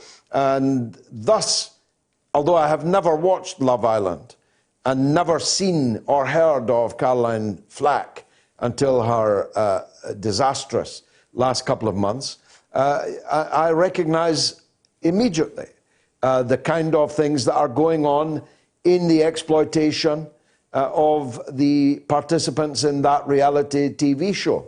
Frank, over to you, Frank. Well, I understand better now. Those are valid reasons, I think. But as you said, I don't think it worked out quite so well for you as regards to your public standing. I've never watched that show because I've always regarded it as revolting rubbish. No offense meant. But that's what I thought at the time. That's what I still think now. But now I understand better your reasons why you ever went on to that. It had its moments. The best I can say is it was the best celebrity Big Brother of all the different series that there have been. Thanks a lot, Frank. Let's go to Michael in Minneapolis in the United States. Go ahead, Michael. Hello, George. Thanks for having me on the show. Welcome. Have you got any news from Nevada? Well, I know that Bernie's leading in the latest polls there, and I can tell you that here in Minneapolis, we've been canvassing since last May, and we still have hardly seen any other campaign. So the ground game is real. Excellent. Go ahead. So here's my question for you. My prediction is that with all the sort of chicanery going on, I believe Bernie will win a clear plurality, but I'm not sure if he'll win an outright majority. Now, as I'm sure you know, he needs to get over 50% on the initial ballot to get the nomination. Otherwise, superdelegates get to come back into play. And at that point, the DNC could conceivably steal the nomination and throw it to another candidate. Exactly. So I'm asking you, if Bernie wins that plurality but not the majority, what do you think the DNC will do? Well, they'll be taking a very big risk to take the nomination away from him by sharp practice, by Tammany Hall maneuvers. That doesn't mean they won't. They did before. To do it a second time would carry more risks. And the biggest risk is that the Democratic ticket loses the votes of those that voted for Bernie in the primaries and caucuses. And that could cost them the election and another 4 years of Donald Trump. Now, some of them are ready, more than ready, to pay that price. They would rather have Trump than Bernie Sanders as President of the United States, but perhaps not all of them. Perhaps some of them will work out that actually, however much we didn't want Bernie, it's better that we have a Democrat in the White House than another 4 years of Donald Trump, which has highly unpredictable consequences, to say the least. But you tell me, what do you think? I think that there will be a strong push to throw it to a different candidate, and I would have said that that's for sure what would have happened. I will say recently, just having somebody like Bill de Blasio endorse Bernie gives me a little hope, because if you can get enough of those corporate establishment Democrats saying, hey, this guy's he's got the movement, he's the popular guy, we got to go with him, whether he's our pick or not, then maybe they'll get behind him. But I don't know. I can't be very optimistic. I would tend to the view that Bernie has to win it very clearly in order to get the ticket. If there's any possibility of maneuvers, they will take them. But of course, I'm not close enough to the ground to know that. I think people like you and Sanders himself should concentrate on winning, and winning so big that the police would have to be called in for grand larceny if the ticket was taken away from him. All right. Thanks a lot, George. Thank you, Michael. Thanks for watching, listening. George is in Cardiff. Go ahead, George. Can you hear me? Yes, very clearly. Go ahead, sir. Fantastic. Yeah, I just wanted to call in and just basically point out that I think that this whole Bloomberg situation, it's actually a little bit worrying. Mostly because, obviously, Sanders has the strongest support of all of the candidates. Obviously, is clearly going to be the best to beat Trump. But then the fact that Bloomberg just suddenly popped up using his extreme wealth, buy all this ad time, and ensure that obviously it's going to be all over the place that he wants to be the president. It's just quite. Hey, I've lost George. Let me go on with some reading while you get him back. Lee, poor Caroline wasn't helped by the media. No, I've done that one. The generic Dalglish says, I think multiple factors affected Caroline. And Dell says, Caroline's death is an absolute tragedy, but I feel that it has more to do with the vagaries of the legal process than the media. No one made her read a paper, no one made her access social media, and no one made her take part in whatever occurred on the night of the incident. And Ethical Omnivore says she killed herself. No one else did. This is just another excuse for the speech and thought police. If you can silence the papers and tell them what to write and not to them, then we're one step closer to totalitarianism. George in Cardiff's back on the line. Go ahead, George. Oh, hi there. Sorry about that. Welcome. It just really worries me because Sean King, obviously working a lot for Bernie Sanders, he tweeted today to say that he's been getting calls from family and friends telling him that they've got private investigators asking questions, and it all seems to link back to his criticism of Bloomberg. I mean, this is the sort of situation that the U.S. elections are in at the moment. And it's yeah, really well, worrying. look, Bloomberg is the 6th richest man in the world. He has a personal fortune in his own pocket, not his company's, of $67 billion. He's prepared to spend at the very least $1 billion of his own money, he says, to beat Trump.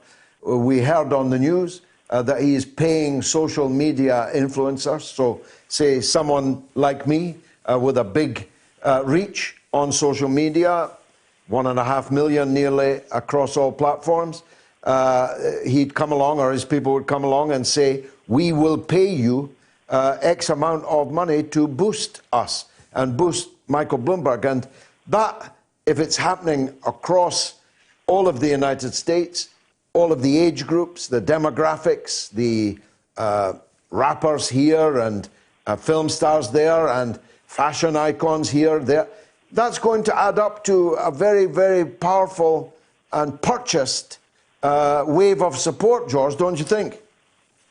Yeah, I mean, that is the main issue, really, that obviously he's just showing that wealth equals power, and that is definitely not the way that it should be. Obviously, with Bernie Sanders, the grassroots movement, he's got the power of the people behind him, but obviously he's going to have quite a big fight now, fighting against the actual corporate media and all of the billionaires that are supporting Bloomberg. He does indeed. Thanks for the call, George. Stephen is in Brisbane, in Australia. Go ahead, Stephen. Hello, George. I'm thrilled to talk to you. Wonderful, thank you. I want to talk about the narrative that they apply to Huawei, the Chinese telecom company. Yeah. They say Huawei is untrustworthy because they might put backdoors into their software products or their hardware products. But when you have a look at the history of USA spooks putting backdoors into their products, you would have to suspect that the real reason they don't want to use Huawei is because they won't be able to force Huawei to put backdoors into their products for them. Well, Stephen, that is absolutely 100% correct. I'm absolutely certain of that. The idea that a Chinese telecoms company could not be trusted not to snoop and spy on their customers when expressed through the mouths of those who speak for the very Western corporations that do this right now on behalf of their own state or states is utterly laughable. And anyone who falls for this kind of propaganda is really being extremely foolish. The idea that the Chinese are uniquely likely, the inscrutable Chinaman is uniquely likely to spy on your telephone when your telephone is already being spied upon for commercial purposes, for political purposes, for legal purposes, is absolutely fatuous. Stephen, what time is it in Brisbane right now? It's 6:30 in the morning. Well, I take my hat off to you for staying up or getting up so early to watch or listen to the mother of all talk shows. And a big hello to all my friends down under in Australia. Now, earlier in the week, I did another of my RT shorts, this time on Sinn Féin and their stunning election victory in the Republic of Ireland. Take a look.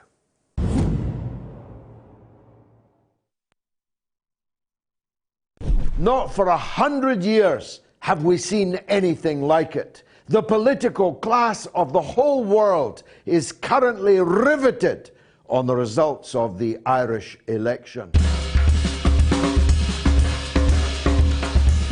Sinn Féin have won. They won, actually, in January of 1920, securing an overwhelming majority of the Irish people's votes, but they were cheated then of one corner of their country, which we have since called Northern Ireland. Sinn Féin have been derided ever since as the political wing of the IRA. In fact, Margaret Thatcher forbade them the oxygen of publicity in the 1980s, insisting that their political leaders, if they had to appear on British television, must be voiced through the voice of an actor. It was good work for Equity, the Actors' Union, for quite some years. They were marginalised, reviled, ridiculed, and now they have won. Not just in the north of Ireland, where they have been strong for 40 years, but in the conservative south, which had ossified for the best part of a century in a false dichotomy between Fianna Fáil and Fine Gael, two cheeks of the same backside, Tweedledee and Tweedledum, defining their entire politics on what they did back in 1920. Their neoliberal orthodoxy had gripped what became the Irish Republic in a paralysing death grip, which left the mass of the Irish people poor and getting poorer. Devastating cuts in public expenditure, rocketing prices for public services that are enjoyed free in the north of Ireland as part of Britain, but for which you have to pay through the nose in the south. Now, Sinn Féin encompasses a young and radical political movement which has bust that false dichotomy wide open. Sinn Féin ran as the anti-austerity party, much of their rhetoric taken actually from the same kind of political drawer in which you'd find Bernie Sanders and before him Jeremy Corbyn.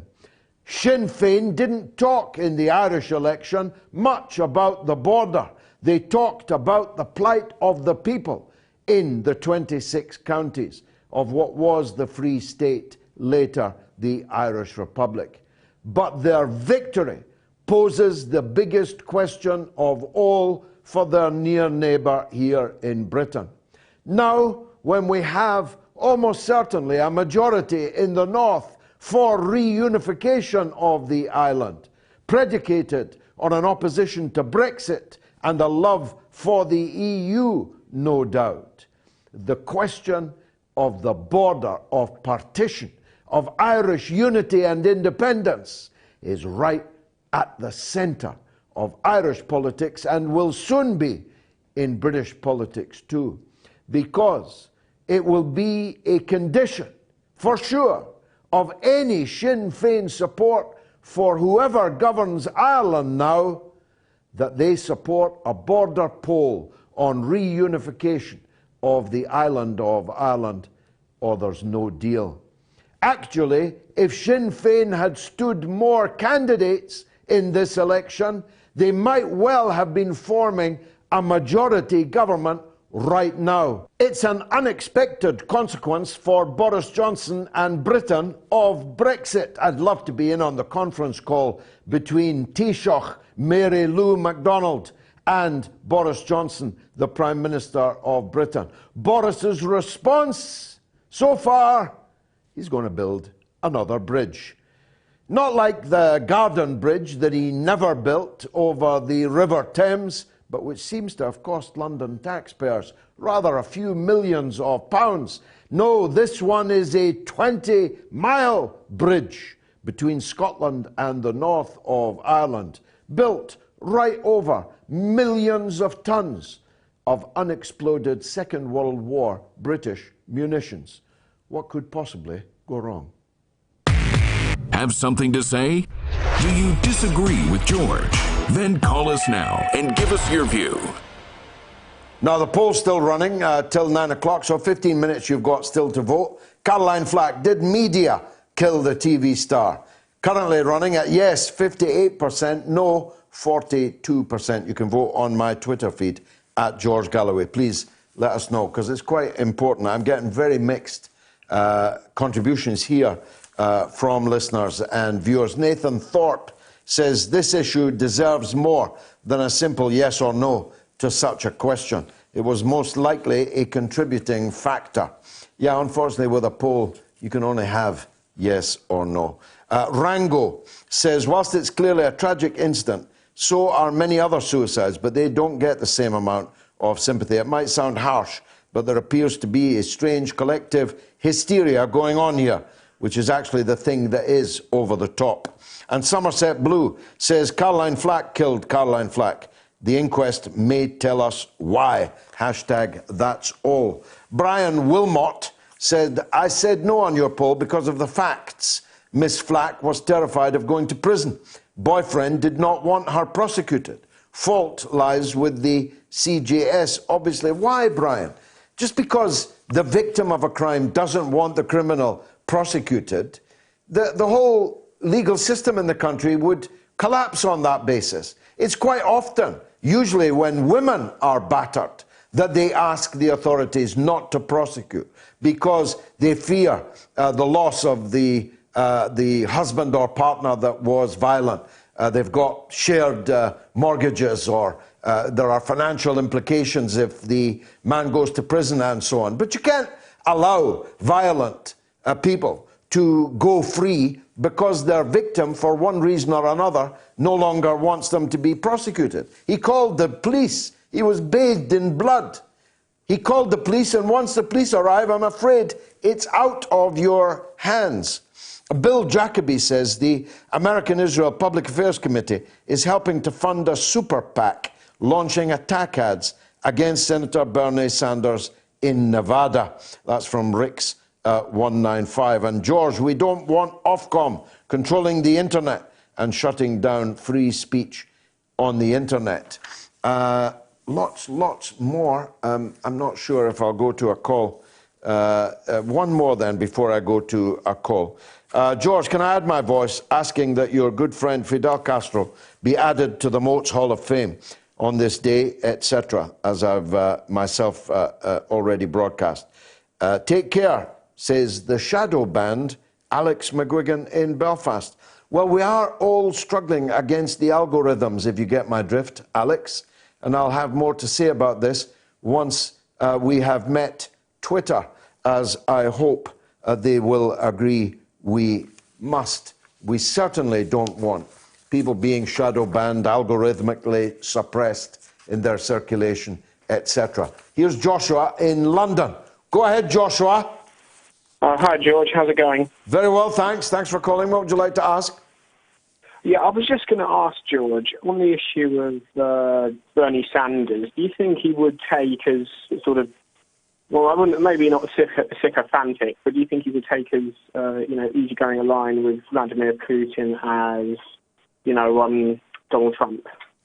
Well, it's a very good question, and I'm going to answer it with a Russian joke. But I've got to tell you, if Donald Trump is Putin's agent, he's going about it, showing it in very, very funny ways, because he's broken treaties with the Russians. He has confronted the Russians in Syria and elsewhere. He's got NATO wargaming all over the borders of the Russian Federation. If that's the actions of a president who is actually in the pocket of Putin, I wouldn't like to see one that was viscerally hostile. But the Russian joke, Joshua, which is the best answer to you, the American presidential race has come down to three people, one of whose grandfather was born in Russia and who is publicly, evidentially sympathetic to the Russian position in the Ukraine. That's Bloomberg, is a Russian asset, according to the US Democratic Party and 95% of the US media. That's Trump. Or the man who took his honeymoon in the Soviet Union. That's Bernie Sanders. And the punchline of the joke is, Putin always wins. What do you think? Well, to be honest with you, George, I think that Bernie Sanders would be roughly about the same, in principle, would be of the same sort of line of leniency towards Russia, but as Trump, but in a very different way. As in, he would be more diplomatic, less sycophantic, and he would, instead of just paying lip service like Trump does to Putin, as he has so many times, Trump has so many times with so many people and hasn't meant a word of it. I think Bernie Sanders would, non-proliferate in regards to nuclear stockpiling. I think that's right. Sanders would actually have a foreign policy that was better than Trump's, and therefore, if the Russians had a preference, I would hope that it would be for a better foreign policy coming out of the White House. Thanks, Joshua. Richard is in Manchester. Go ahead, Richard. Thank you very much indeed, George, for taking my call. Welcome, sir. I'm listening avidly, as normal. Absolutely wonderful show. Thank George, can I just ask, please, about this, the state of the power between the powers that used to be, the Blairs and Faulkners, Majors, Heseltine, and so on. They treated this country, the 17.4 million Brexiteers particularly, as fools and not knowing what we were doing or what we were talking about. And even places like the Supreme Court, which allegedly Faulkner and Blair set up over a drink. I don't know whether that's true or not. It's true, yeah. It was evident in the events over Brexit the Supreme Court did not show themselves as an unbiased institution, and even the Lords and Speaker Bercow colluded over a long period of time to stop Brexit. I don't think that can be denied. No, and I wonder, it's a big club. It's a big club, Richard, and we're not in it. Oh, I would agree entirely, but maybe, do you think Johnson could do something to get rid of the Supreme Court, if I dare suggest, without being taken to the gallows? No, well, look, I've just written a piece for RT.com, look it up, in which I begin the delineation of the counterintuitive aspects of Boris Johnson's policy so far, which has left the Labour opposition squealing like maiden ants in a fit of the vapours about his extravagance with public money. The building of HS2, the building of a bridge across the North Channel between Scotland and the north of Ireland, the clearing out of the Treasury zealots who wanted to continue austerity when actually Johnson wants to turn on the taps. He wants to turn on the money taps. These are not normal conservative prime ministerial attitudes these days, at least, and the determination to take on the BBC is also one that I wholeheartedly support. I declare myself now an inveterate enemy of the BBC. I will do everything that I can to see the end of the hopelessly anachronistic method of funding the BBC by compulsory poll tax on pain of going to prison. I want to see the BBC compete in the marketplace with every other media house, every other alternative that there is. I'm now paying Netflix, Amazon, Sky Sports, Manchester United TV, BT Sports. I better not say more in case my wife is listening. Why should the BBC be able to take more money from me than Netflix when I watch Netflix 90% of the time? I'm on your side completely, and YouTube is absolutely fabulous. It is. Can I just ask you in finishing, if I may, George? I'm not taking too much time. No, go ahead. When is from Killing Kelly out, George? We've got 2 interviews still to do. They will be done by the end of this month. Both of them are very important, central interviews to the film. And then it's up to the director who puts together the archive footage.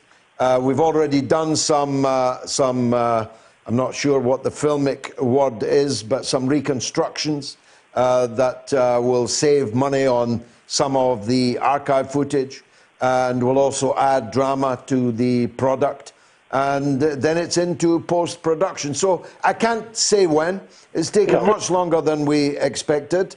It's been very, very much more difficult than making a film about anybody else would have been, for reasons which will be obvious to you, given the subject matter.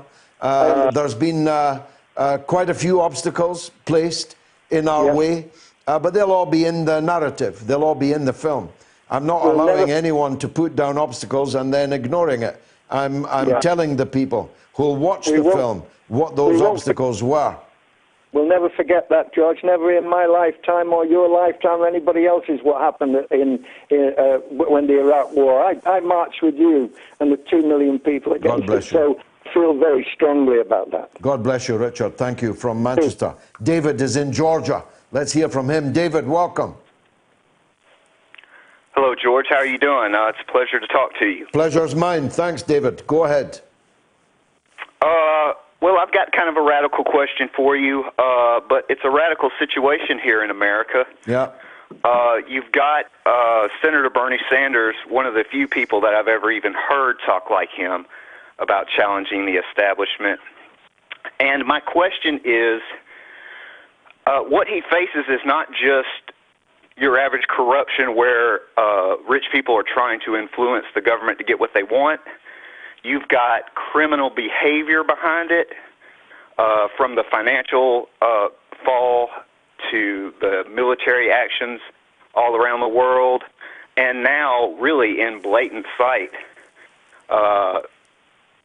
you've got politicians trying to sway elections, really just cheat in elections. They did it to Ron Paul.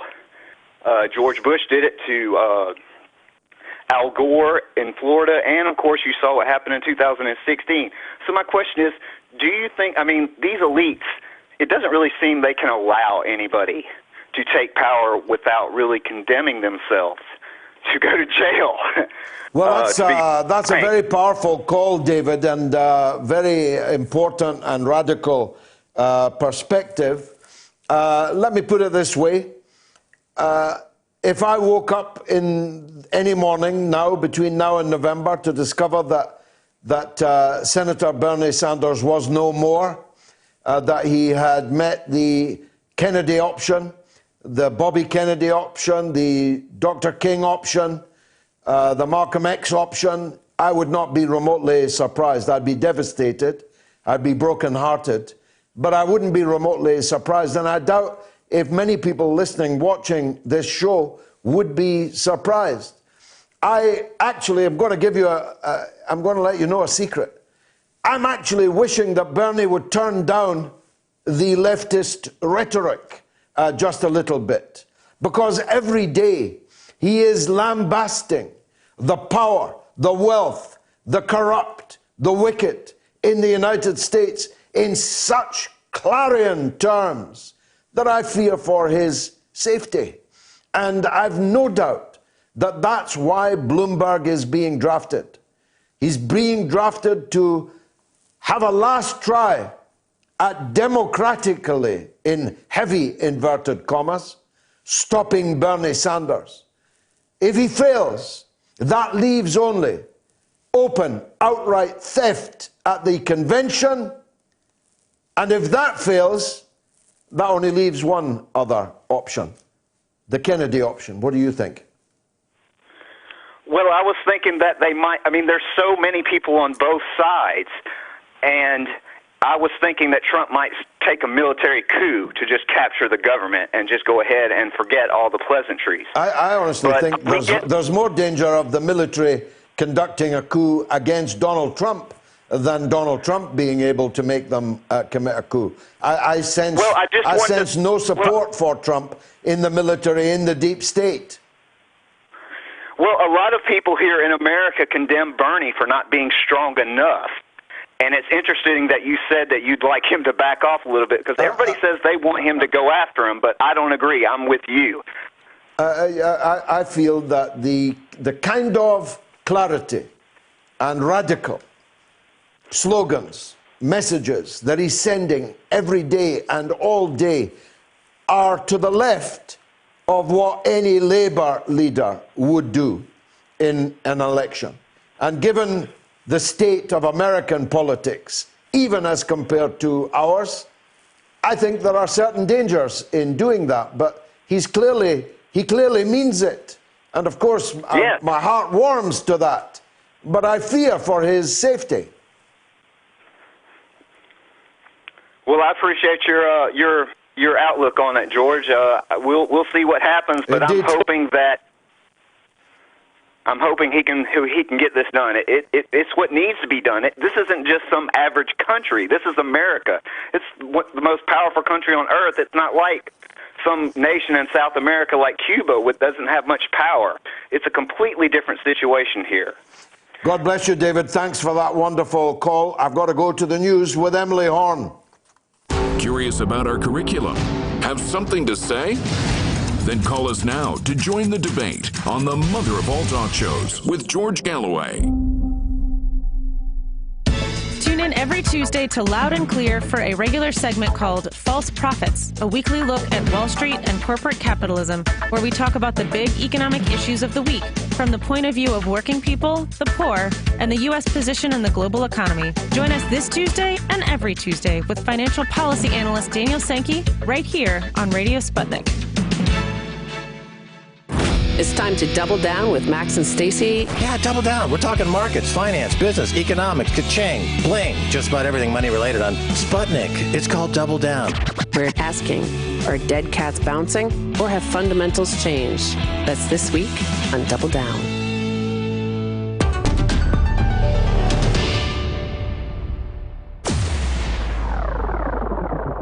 Radio Sputnik. We speak your language. Find us at SputnikNews.com.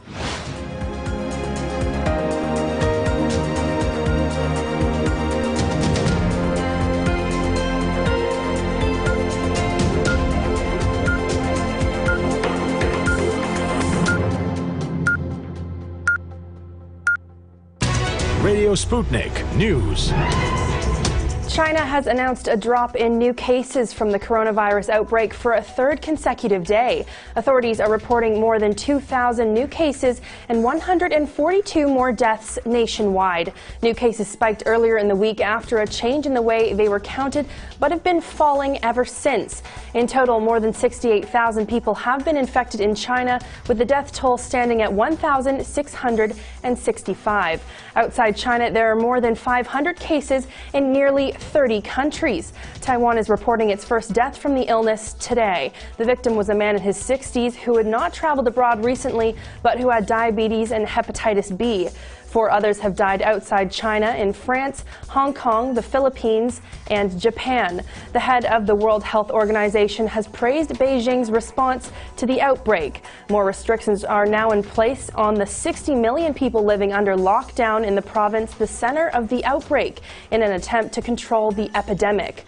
Private cars are now banned from being used, and residents are being told to stay at home unless there is an emergency. Next, 3 major incidents have been declared in South Wales and parts of England after flooding and landslides as Storm Dennis continues to batter the UK. Efforts are underway to rescue people from their homes after the river in Powys burst its banks, and some properties in Neath and Monmouthshire have been evacuated. Homes have also been flooded in Herefordshire, where one resident said the storm hit like a tornado. More than 300 flood warnings are in place across the UK. There are currently 4 severe flood warnings in England and 2 in Wales, which means there is a danger to life. And the boyfriend of the British television presenter Caroline Flack, who had committed suicide, says they had something special, and he paid tribute to the former Love Island host who was found dead in her London flat. In an emotional Instagram post, Lewis Burton said, "My heart is broken." Flack's management company says that the 40-year-old had been under huge pressure since. And the veteran singer Elton John is apologizing to fans after cutting a gig short in New Zealand when he was diagnosed with walking pneumonia. He was performing at the Mount Smart Stadium in Auckland as part of his global farewell tour when he lost his voice and began crying on stage. Footage online shows the 72-year-old being escorted from the stage while thousands of fans in the stadium give him a standing ovation. Next, the BBC could be forced to sell off most of its radio stations in a massive pruning back of its services. The Sunday Times is quoting a senior Downing Street source saying the UK Prime Minister Boris Johnson is really strident on the need for a serious reform at the national broadcaster. The number of TV channels could be reduced, the website scaled back, and stars banned from taking well-paid second jobs. There will also be a consultation on replacing the license fee with a subscription model. And Yemen's Shia Houthi rebels are claiming they have downed a Saudi Tornado fighter jet from the Arab coalition in the northwestern province of Al Jauf. According to a rebel spokesman, the fighter plane was hit with an advanced surface-to-air missile while it was carrying out an attack. The video showing the Saudi fighter allegedly being shot down was released by Yemen's TV channel. The Saudi-led Arab coalition has confirmed that one of their planes had crashed during an overnight operation in Yemen, but did not address how the aircraft came down. And finally, although he still hasn't announced he's a candidate and hasn't taken part in any debates, it's emerging that the U.S. Democratic presidential candidate, Mike Bloomberg, is paying social media influencers to boost his White House campaign. He's apparently commissioned some of the internet's top viral creators to generate content about him that's reaching tens of millions of followers. The former New York mayor's campaign director says its strategy using memes was new to presidential politics. Bloomberg, a former Republican, has already spent more than $300 million in his bid to win the White House. Well, that's all for Sputnik News. I'm Emily Horn.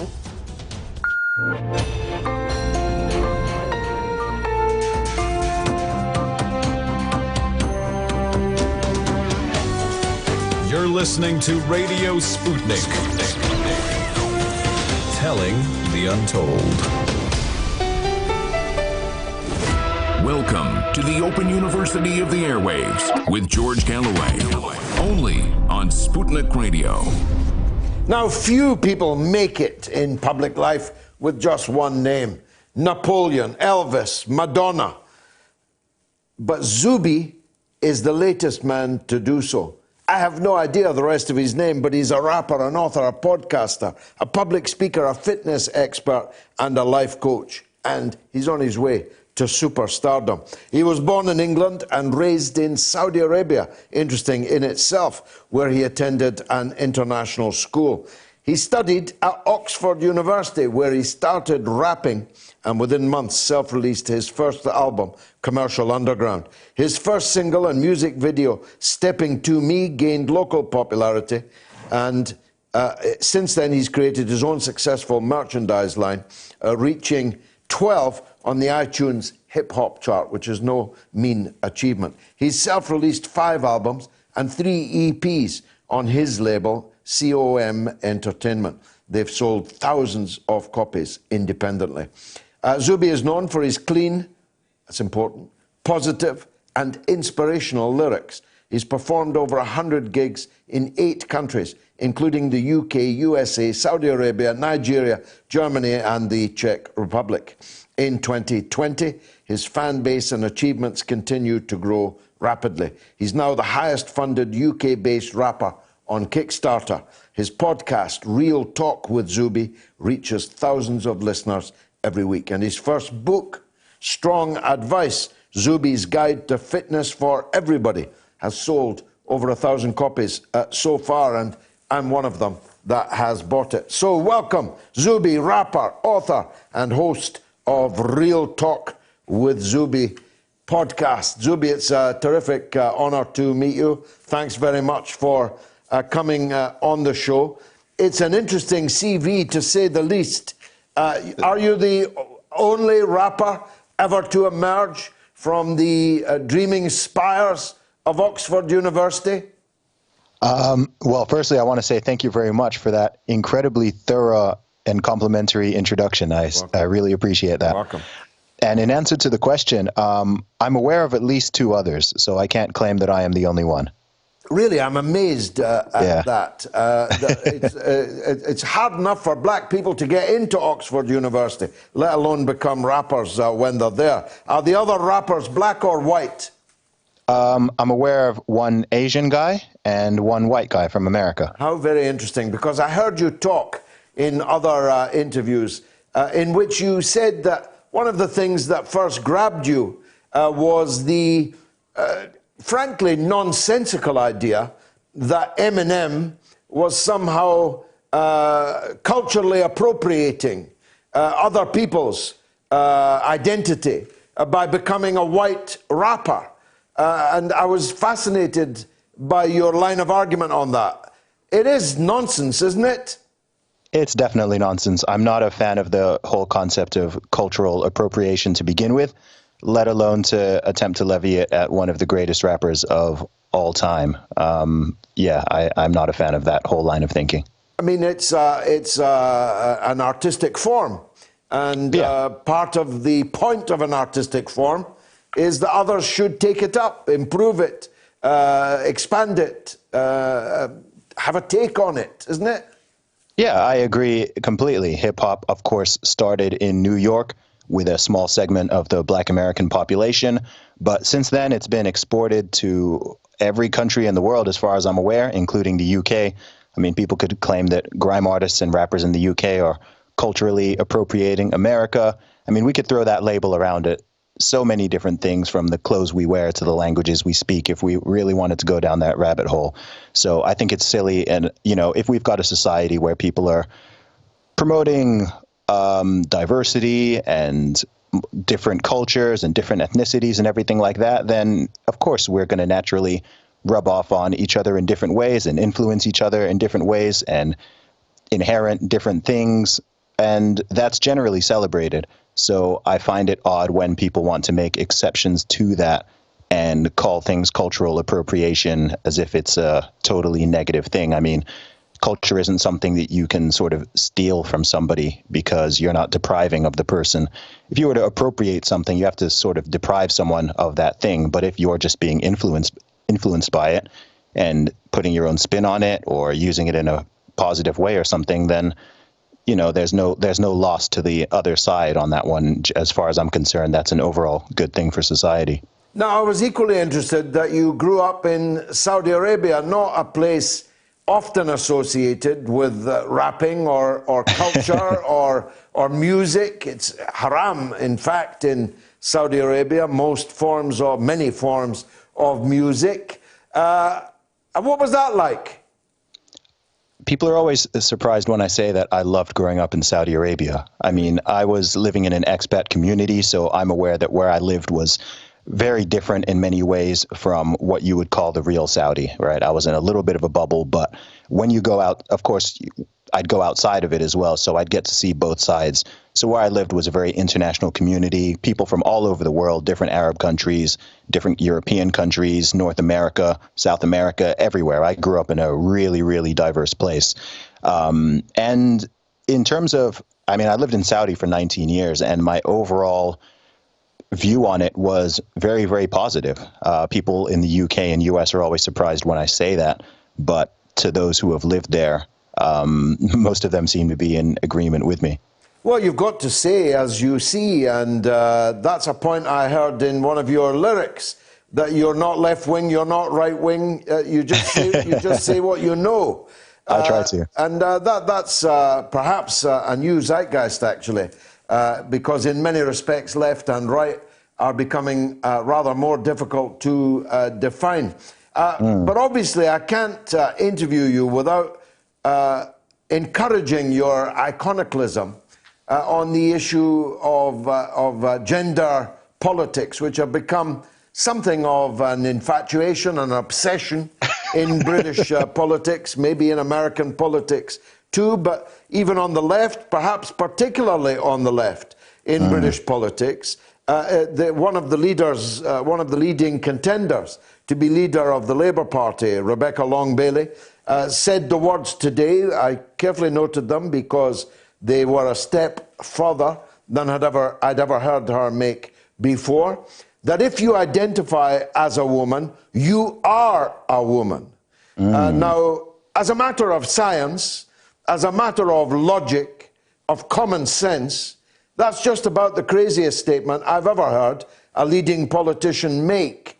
And I prayed you in aid earlier in the way that you broke the women's weightlifting record. and you identified as a woman while you were doing it. Yes. And thus you are the woman who has lifted heavier weights than any woman in history, even though you quickly re-identified as a man. Doesn't that sum up how stupid all of this is? Well, yeah, I mean, yes, I am the British women's, in my weight class, deadlift and bench press champion, according to these new rules that are being set around gender identity. So, you know, there's a lot of people who have been talking about this for a while, and people tend to get very angry and emotional and hyped up around this issue. And, you know, when I posted that tweet last year, it was about a year ago now, and it went incredibly viral. And I wanted to just apply the same logic, you know, rather than get angry or, you know, scream or shout at anybody or target or harass anybody. It's not my method of doing things. I wanted to just say, okay, well, if those are the rules, then I'm going to just simply play by the rules. And then people can agree or disagree and give me the record or not give me the record, depending on, you know, let's see how strongly people stick to this idea when it's actually put into practice. And it turns out that people don't really like to stick to that idea when put into practice, and they'll start trying to move the goalposts. Not amongst the general public. This stand taken by Rebecca Long-Bailey will turn out to be utterly ruinous on a nuclear level to her party's political prospects. So amongst the public, yes, but in the bubble of the political class, they do like it, and they are not dissuaded by a giant hunk of a man like you breaking the women's bench press record because you are temporarily identifying as a woman. Because there are men, women winning women's and girls' sporting contests all over the world now and taking trophies, claiming medals that are supposed to be for girls and women. It's very, very bizarre. It's weird because I've been talking about this for at least 5 years. And it's something that when I used to mention, people would tell me that I'm being alarmist, I'm being ridiculous. Some would even tell me that I'm being mean or prejudiced or something by saying that this whole concept is ridiculous. And then it turns out a few years later, people are now sort of seeing the fruits that are coming to light from these seeds that were planted many years ago. And this strange idea and ideology where you're just supposed to accept and believe that anyone can just be anything that they say. I mean, I don't know why, based on the same logic, I don't know why the same thing couldn't apply to race or ethnicity or age. In fact, I've seen some instances, even within the music industry, which I work in, where actually you now can self-identify your own race and your own ethnicity. So I don't see why you can't also self-identify your own age. I mean, if I can be a woman, I don't know why I can't be 22 years old. I mean, I'm 33, but I think me being 22 is more believable than me being a woman. Or I don't know why I can't be Indian or Pakistani or perhaps even white or Chinese.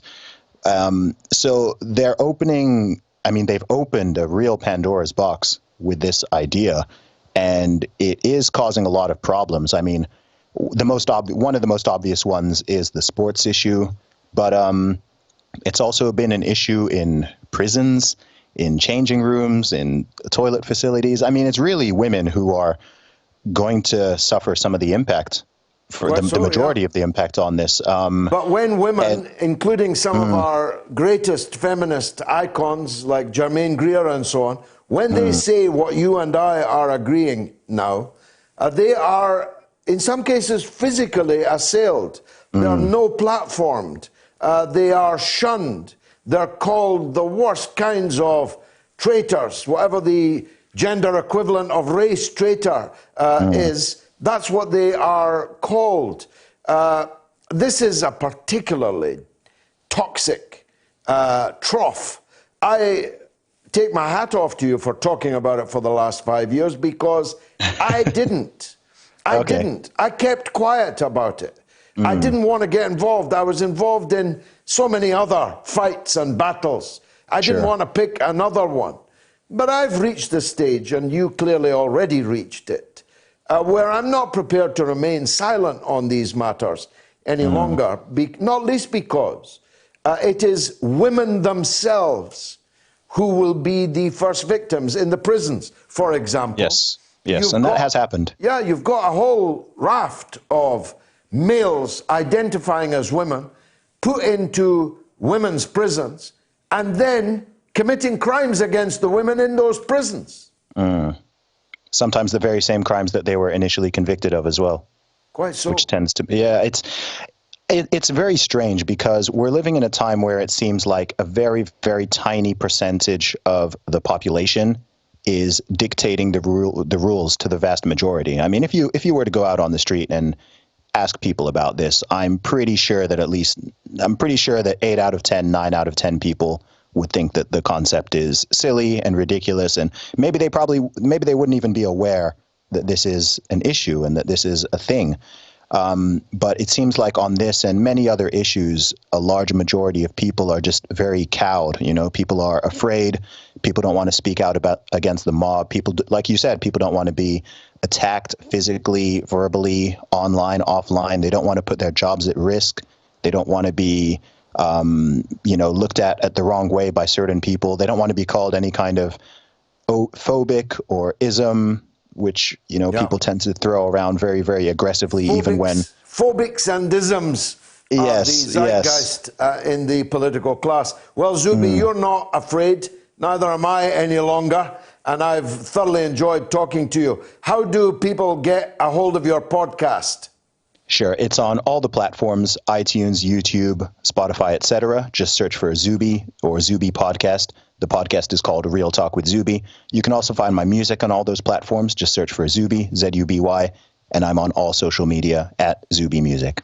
You're a gentleman, no matter what the records say in the weightlifting division. You're a gentleman and a scholar, and it's been a pleasure talking to you. Thanks very much for joining me. Let's take a quick break.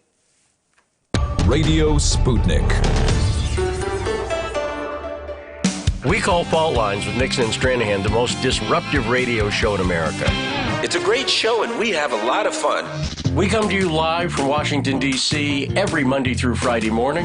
What I like best is that we bring in experts from all over the world. From Barcelona, from Egypt, from Seoul, South Korea, from Newark, New Jersey. We try to bring people great guests, great calls from our listeners, and, of course, stupid jokes.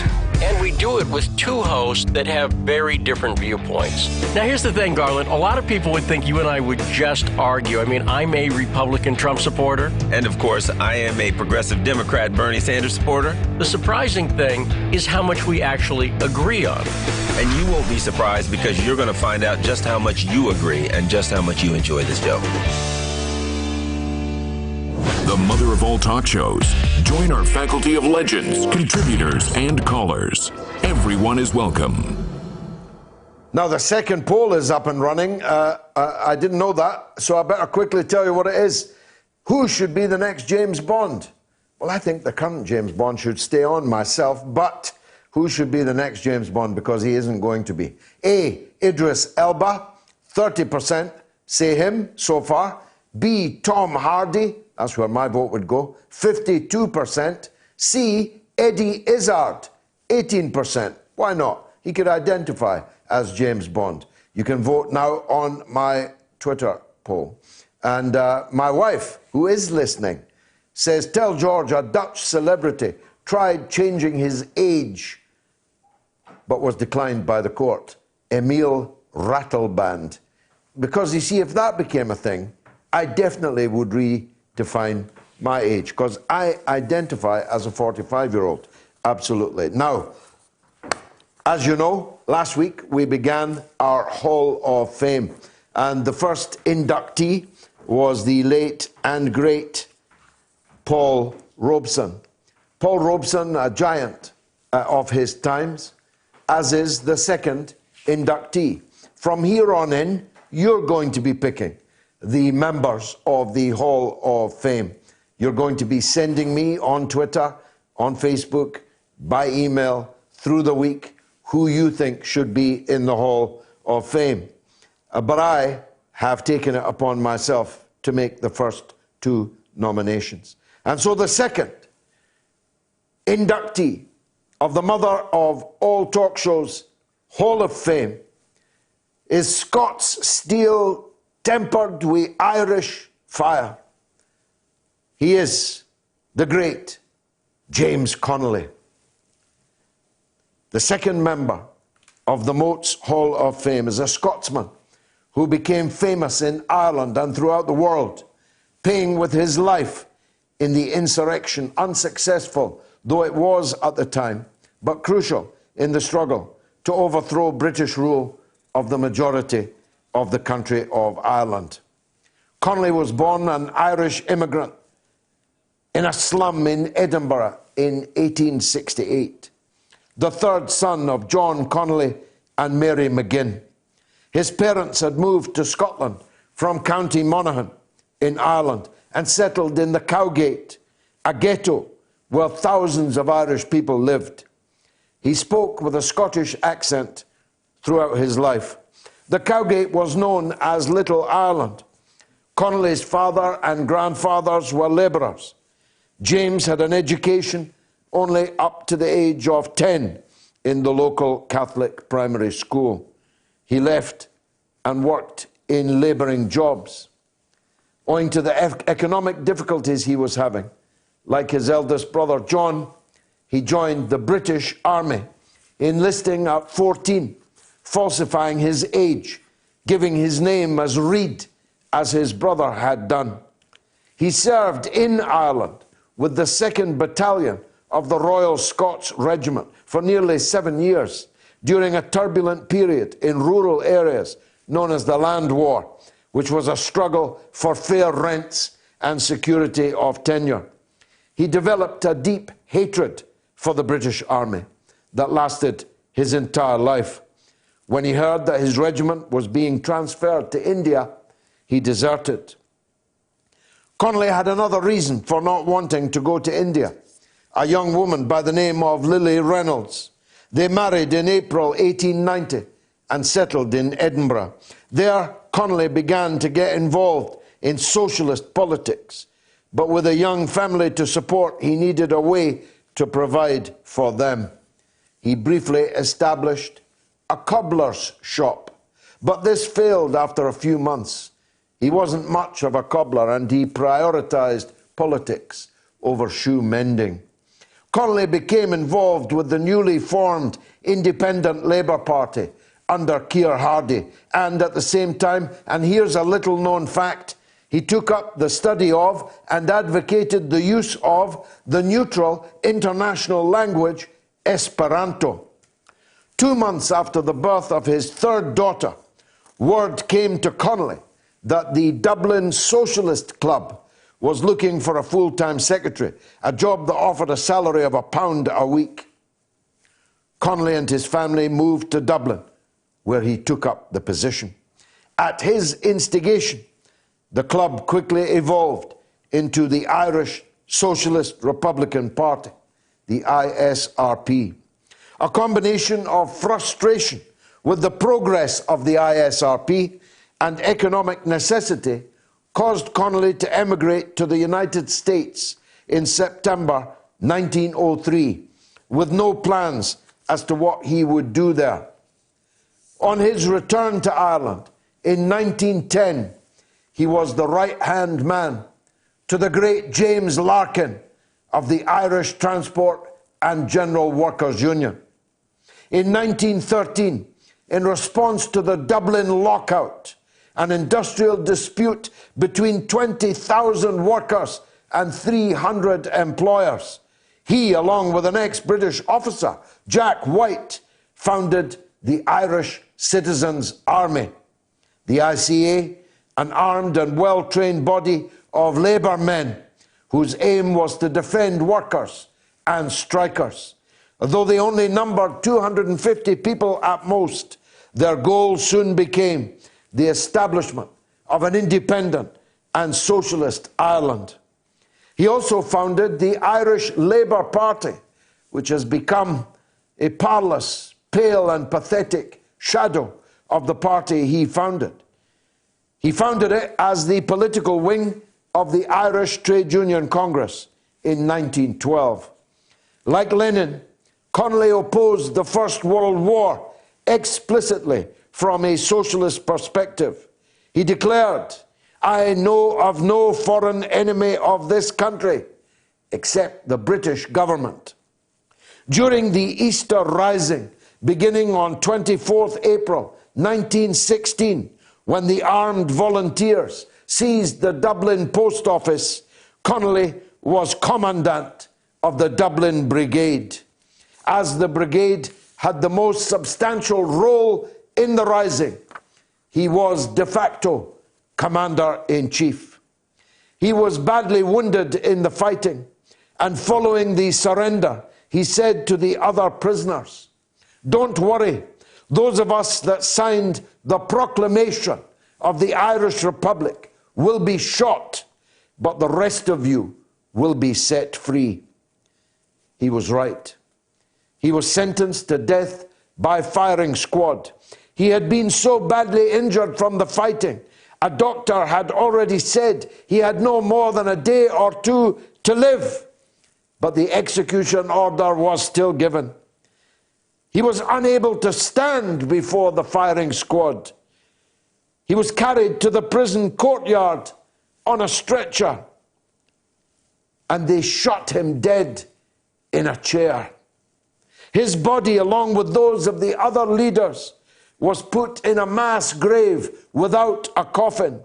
The executions, the martyring of the rebel leaders, deeply angered the majority of the Irish population, most of whom had shown until that point no support for the rebellion.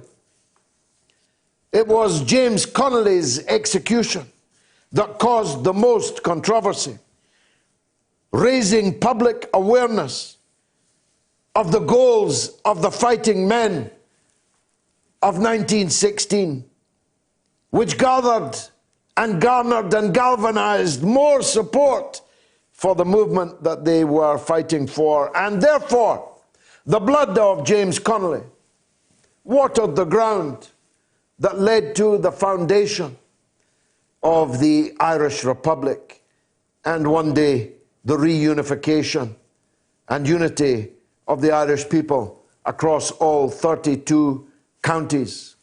I'm very proud to be a countryman of James Connolly. I'm very proud to have the same politics as James Connolly. James Connolly was one of the greatest men who fought the employers and fought the empire, and though he did not immediately succeed, in the end he won, and his name will be remembered forevermore in the annals of labour history and of the history of anti-imperialism. As the great song said, Connolly was there, and he is proudly here in the Hall of Fame of the mother of all talk shows. Let's take a call. And remember, next week, I want your nomination as to who should be the third. Patrick is in Louisiana. Go ahead, Patrick. Hey, Mr. Galloway, it's great to hear your voice once again. I wanted to call about a previous caller from Georgia had called about Bloomberg, and I wanted to ask or pose this situation. I think Bloomberg is a Clinton plant. I think that the Clintons are really politically backing his candidacy, and I think that if he doesn't ascertain the nomination for the Democratic Party, and Bernie does, I believe he will bolt and run as a third-party candidate, costing Bernie the election and re-electing Trump. What do you think? That could happen. I'd much prefer Bernie to stand as a third-party candidate if they cheat him. If Bloomberg runs as an independent candidate, he may damage Trump as much as he would damage Bernie. He is, of course, at heart a Republican. He was a Republican. He was a Republican mayor of New York City. He backed George W. Bush in his presidential elections. He's given a fortune to the Republican Party. So it is quite possible that an independent run by Bloomberg might well damage Trump more than it would damage Sanders. What do you think? I think that's an interesting analysis. I never thought of it that way. I think he could do damage to Trump, but I see That's true about him formerly being a Republican, but of course, at one time, Trump was a registered Democrat, and politically, he's been all over the map as well. So, Bernie of the three is the only principal candidate. These are turbulent and unpredictable times, Patrick. We've never been in this kind of place before in the United States of America, where a socialist is the front runner for the Democratic Party nomination to stand against a Republican president as unbelievable as Donald Trump. Yeah, that's exactly right. We've seen populism on both the left and the right. You know, you've had elements within the Democratic Party that have manifested itself similar to what you've seen with Bernie, but no candidate has ever come close to getting the nomination. You've always had these neoliberal candidates who would always win out in the day, you know, like Carter and Clinton and Kerry and Tweedledee and Tweedledum. A great call, Patrick. Not a great line, but a great call. Thanks for it. Dennis is in New York. Let's go to Dennis. Hey, George. How are you today? By the grace of God, I'm good. What would you like to talk about? George, so earlier a caller had mentioned the possibility, or you had come in and said the possibility of maybe Bernie being eliminated in a JFK kind of way. And that I was talking about this a week ago with a friend of mine, and I didn't know whether in the age of social media it would be something that they could carry off a takeout of that magnitude, only because even in the Kennedy case, it was maybe 2 or 3 years later that a copy of the JFK, the Zapruder film, was circulating college campuses. It was very slow. Even the King trial in '99, the civil trial in Memphis that convicted a jury of 12, convicted the government involvement in the killing of Martin Luther King. Like, nobody knew about it. It's a crime of the century, and yet OJ gets all the press, and this was ignored. So do you think in social media they can get away with it as easily? Well, it would be a terrifyingly dangerous thing for them to do. It would be the worst thing that they had done since the killing of their own president in the form of JFK. And as you say, it was much easier to suppress the facts of the killing of Jack Kennedy than it would be a killing now in 2020. And so they'd have to weigh very carefully the potential costs of carrying out such an operation. But they don't have to do it directly, Dennis. The United States is filled with killers with guns. The United States is filled with people with a grudge, who can be motivated, mobilized, oriented towards carrying out such a crime. But it would be a very, very big and risky thing for them to do. The question is it a bigger risk than electing a socialist the President of the United States of America? That's quite a big thing too, isn't it, Dan? Yeah, it is. I was thinking that if he got elected, then they'd have a lot of ways within Congress and other factors to try and undermine his power. Certainly the media, Bloomberg is showing, can marshal forces any which way they want. But I am curious about how they would deal with that. Well, let's pray to God that it never happens, and it's only a dark suspicion that you and I and a few others are entertaining. Dennis, thanks for the call. Jared is in Pennsylvania. Let's hear from him. Jared, welcome. Hello, George. I want to give a bit of a perspective from from one of the swingiest of swing states in America, the Rust Belt. Yes. About Bernie Sanders. First of all, I am scared for Bernie Sanders' life. I say that sincerely. Not only his health, but I am fear that not only a crazy person could come out and shoot him, but somebody could threaten his family, which is something else that we're not talking about. The CIA or some shadowy intelligence agency could threaten his family if he doesn't go along with the program with Russia or China. And that is something we should also take into account as well. As for Bernie's chances, From what I'm seeing, I think Bernie is doing pretty good. That even if they try to rig it on the polls wise, that they can only cheat so far before it starts becoming obvious of what they're doing. I mean, in New Hampshire, I'm still skeptical of whether Bernie really only won by 1%. I think it could have been a lot bigger, but I haven't seen the exit polls, so I don't even know.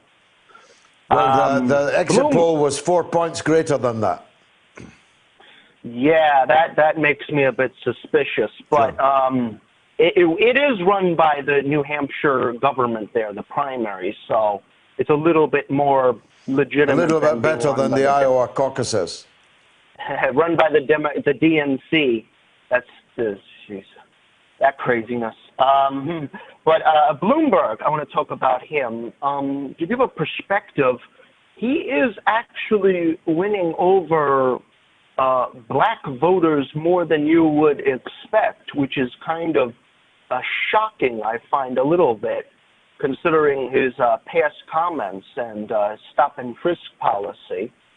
And I was talking to a older black woman that I work with, I've been friends for years with, and she says basically it's a race between Bernie and Bloomberg. And while she says that she's very sympathetic with Bernie Sanders and voted for him in the last primary, she says that Bloomberg also has a lot of money and could also be a nominee as well.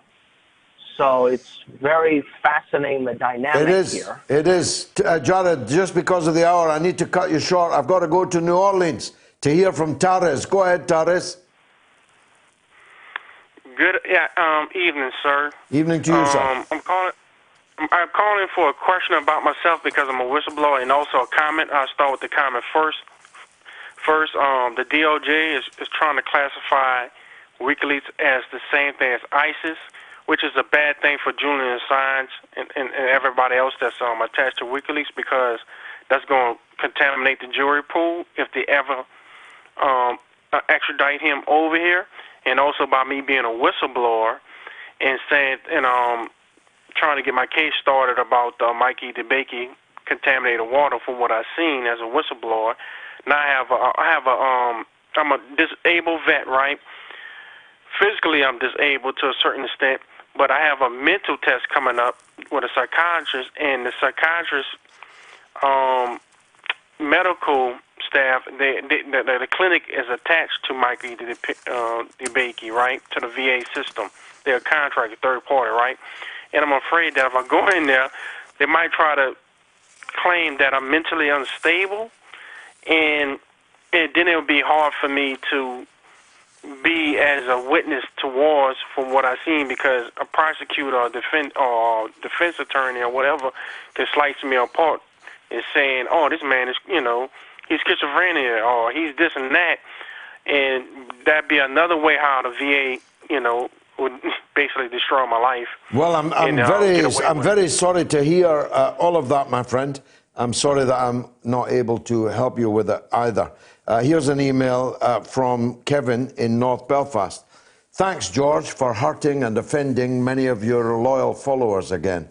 As we have asked in the past through email, not to refer to the loss of a loved one as committed or the S word, as it is horrible, especially as a family who have suffered. Ending their life in this way is accepted. You're lucky this has not visited you. Otherwise, you would know how harrowing it is. And I'm sure you would run to correct anyone who made such a hurting reference. I don't expect to hear this being broadcast as usual with your I'm okay, Jack attitude. Well, you did hear it broadcast. The statement that she had committed suicide was made by her lawyers, not by me. James in Dundee said, can I make a suggestion for a poll? It might be nice to see what the viewers and listeners think. I enjoy the callers when you get a good argument. So the poll can be, what do you all think of the show? Should I, A, keep it as it is, B, have more callers, C, have more guests? I think it would be interesting to see the result. Interesting indeed. I don't know if a poll is the way, but feel free to let me know on Twitter, by email, or by call exactly what you would like more of and less of. Laura says, I would like to nominate Sophie Scholl as a true hero to be commemorated on your programme. Who would imagine being as courageous as Sophie and her brother Hans as they faced their deaths, and so inspirationally eloquent in the face of incomprehensible cruelty and suffering? It will be 77 years since their horrific murders on the 22nd of February. I have attached a link to a beautiful song, This Beautiful Day, by Reg Muros. I don't know if you can play music on Moats, I can't, but it will make you cry. I myself commemorate the annual anniversary of the martyrdom of Sophie and her brother Hans, who were, I think, 20 or 21 when they were murdered by the Nazis. They were a part of an underground movement seeking to oppose fascist dictatorship in Germany. And I'm moved, indeed, Laura, by your nomination. Patrick McCarthy says, you should consider inducting the great Irish-American statesman of courage and conviction who vigorously opposed the Vietnam War, Senator Eugene McCarthy. Tweets on our poll about James Bond. How's that going, by the way? Who should be the next James Bond? Idris Elba, 33%, that's up 3. Tom Hardy, 49%, that's down 3. Eddie Izzard, stationary on 18%. A good number of votes in, but you can still vote. I'll give you another 5 minutes or so, maybe, to vote on my Twitter feed. Who should be the next James Bond? Idris Elba, Tom Hardy, or Eddie Izzard? I wonder who the 18% of the people who chose Eddie Izzard are. Tweets on it. Messenger says, enough with the white people. Shesh, lol. Alba would make a great Bond. And Ashling International says Michael Fassbender should be the next James Bond. Nolan Crane says, I think it should be Lawrence Fox. And Love Life More says, Idris Elba for me. About time we have a black James Bond. He's a great actor and has a classy look about him. Bernie Beach Trump says, Idris Elba. Any other answer reveals you to be a cop. And 5-star says, why isn't Sajid Javid on the options list? Kevin Delaney says, Kathy Burke. And Katya's Compass says, Charlize Theron identifying as a man. Now there is an intriguing possibility. Sandy says, Idris Elba and Tom Hardy are probably too good for Bond and don't need it. But if they got it, I might watch the Bond movies again.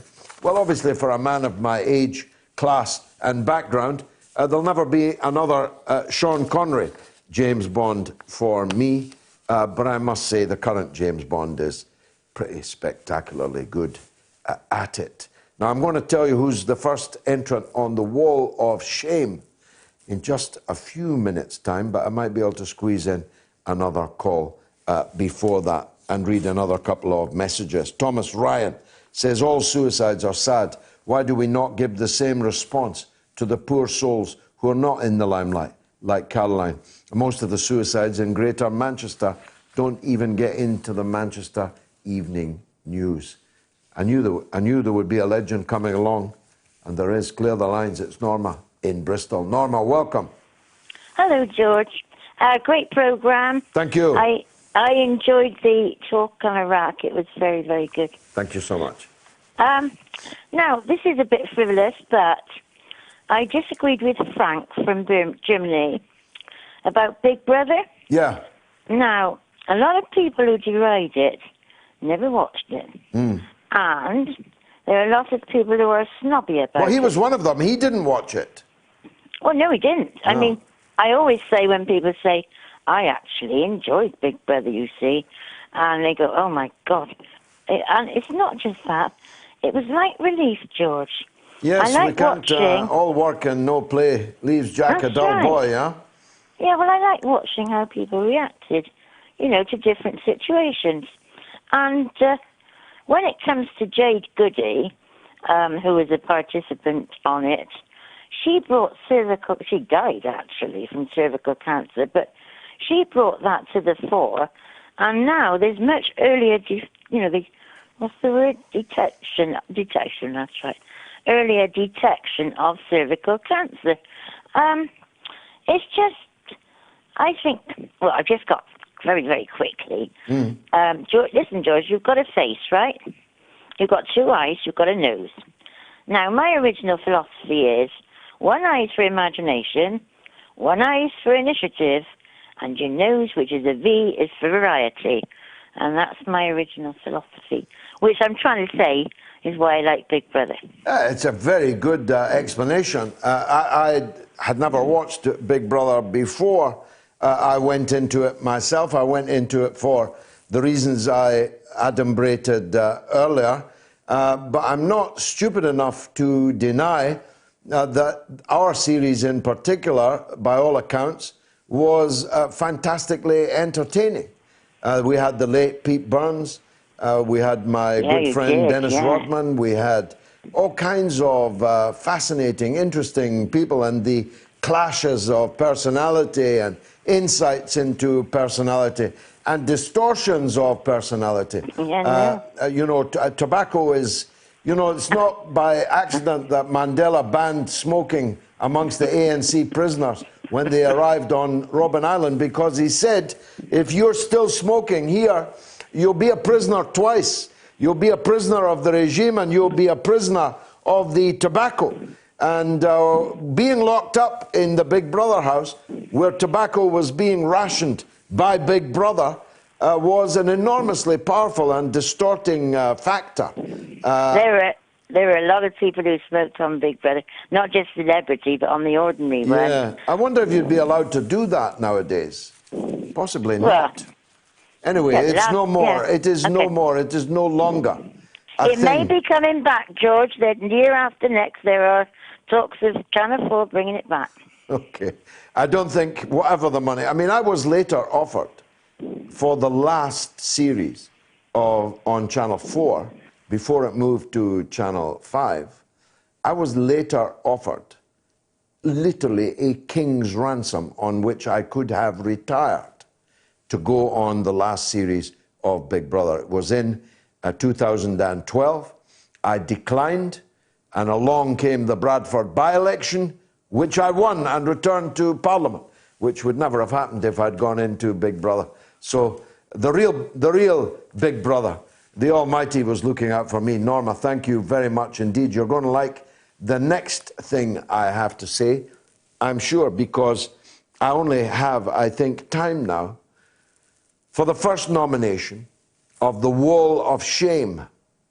We have a Mother of All Talk Shows Hall of Fame, and we have a Mother of All Talk Shows Wall of Shame. And from next week, that'll be up to you to make nominations too. But as it's my prerogative to make the first nomination, I'm going to nominate Margaret Hilda Thatcher, the Conservative Prime Minister for a whole decade, a decade which destroyed much of what had been good about life in this country, which tore the social fabric into shreds, which decimated our industrial areas as a matter of deliberate policy, which flooded as a matter of deliberate policy our coal mines, which broke the proud legions of the mine workers in this country and their wives and their families, their communities, which disfigured and destroyed not just much of our manufacturing capacity in Britain, but left us on a road to absolute dependence on finance capital, which almost destroyed us in the crash in 2008. Because she deliberately let the hunger strikers die in the north of Ireland by provocatively ending their political status and paying no mind to whether their hunger strike led to death and further radicalization, further political and military consequences that were dreadful for Ireland and for Britain. Because she shot those young Argentine conscripts in the back as they ran away from the Falklands Island when she sank the Belgrano. Because of her love of the Friedmanite Chicago boys, hard, right, finance capitalism, which beggared millions in our country and cared not for their fate. Because Margaret Thatcher was so wicked. Her whole life began in wickedness. One of the first slogans I ever uttered was Margaret Thatcher, milk snatcher, when she took the free school milk on which poor children like me had depended in school, when she snatched out of their hands this free school milk. But it was her attitude to the North, to the Midlands, which had voted for her, to Scotland, her destruction of our coal industry, our steel industry, our shipbuilding industry, our car industry, our truck, our bus, our railway, workshop industries. Her absolute vindictive destruction of the hundreds of thousands of people who depended on deep coal mining in our country, and turning her back, walking on the other side of the road, so far as their difficulties and problems were concerned. And it's no accident that Margaret Thatcher, milk snatcher,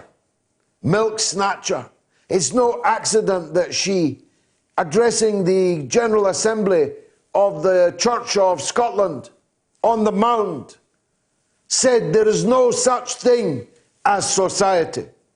There is only individuals and families. No such thing as us and always. No such thing as honoring and cherishing other people's parents, caring for other people's children. No such thing as society. Only me and now. Me and now, as Neil Kinnock most famously said. She also told the Church of Scotland General Assembly that the important thing about the parable of the Good Samaritan was that the Good Samaritan had money, had made money, rather than the fact that he refused to pass by on the other side of the road when he found someone in distress and suffering. I hated Margaret Thatcher all of my life. I fought her. I campaigned against her. I fought in Parliament against the absurd state funeral that she was afforded. Big Ben was muffled. Parliament suspended for a woman who cared nothing for Parliament, for democracy. It was the poll tax that done her, and I was one of those leading the campaign of non-payment of the poll tax. So although I hated her, I at least got the satisfaction of being in the vanguard of those that brought her down. And when she was buried, I agreed with Elvis Costello, who this week unbelievably accepted an OBE. For what, Elvis? Why? I said, Margaret Thatcher, tramp the dirt down. You are on our wall of shame forever.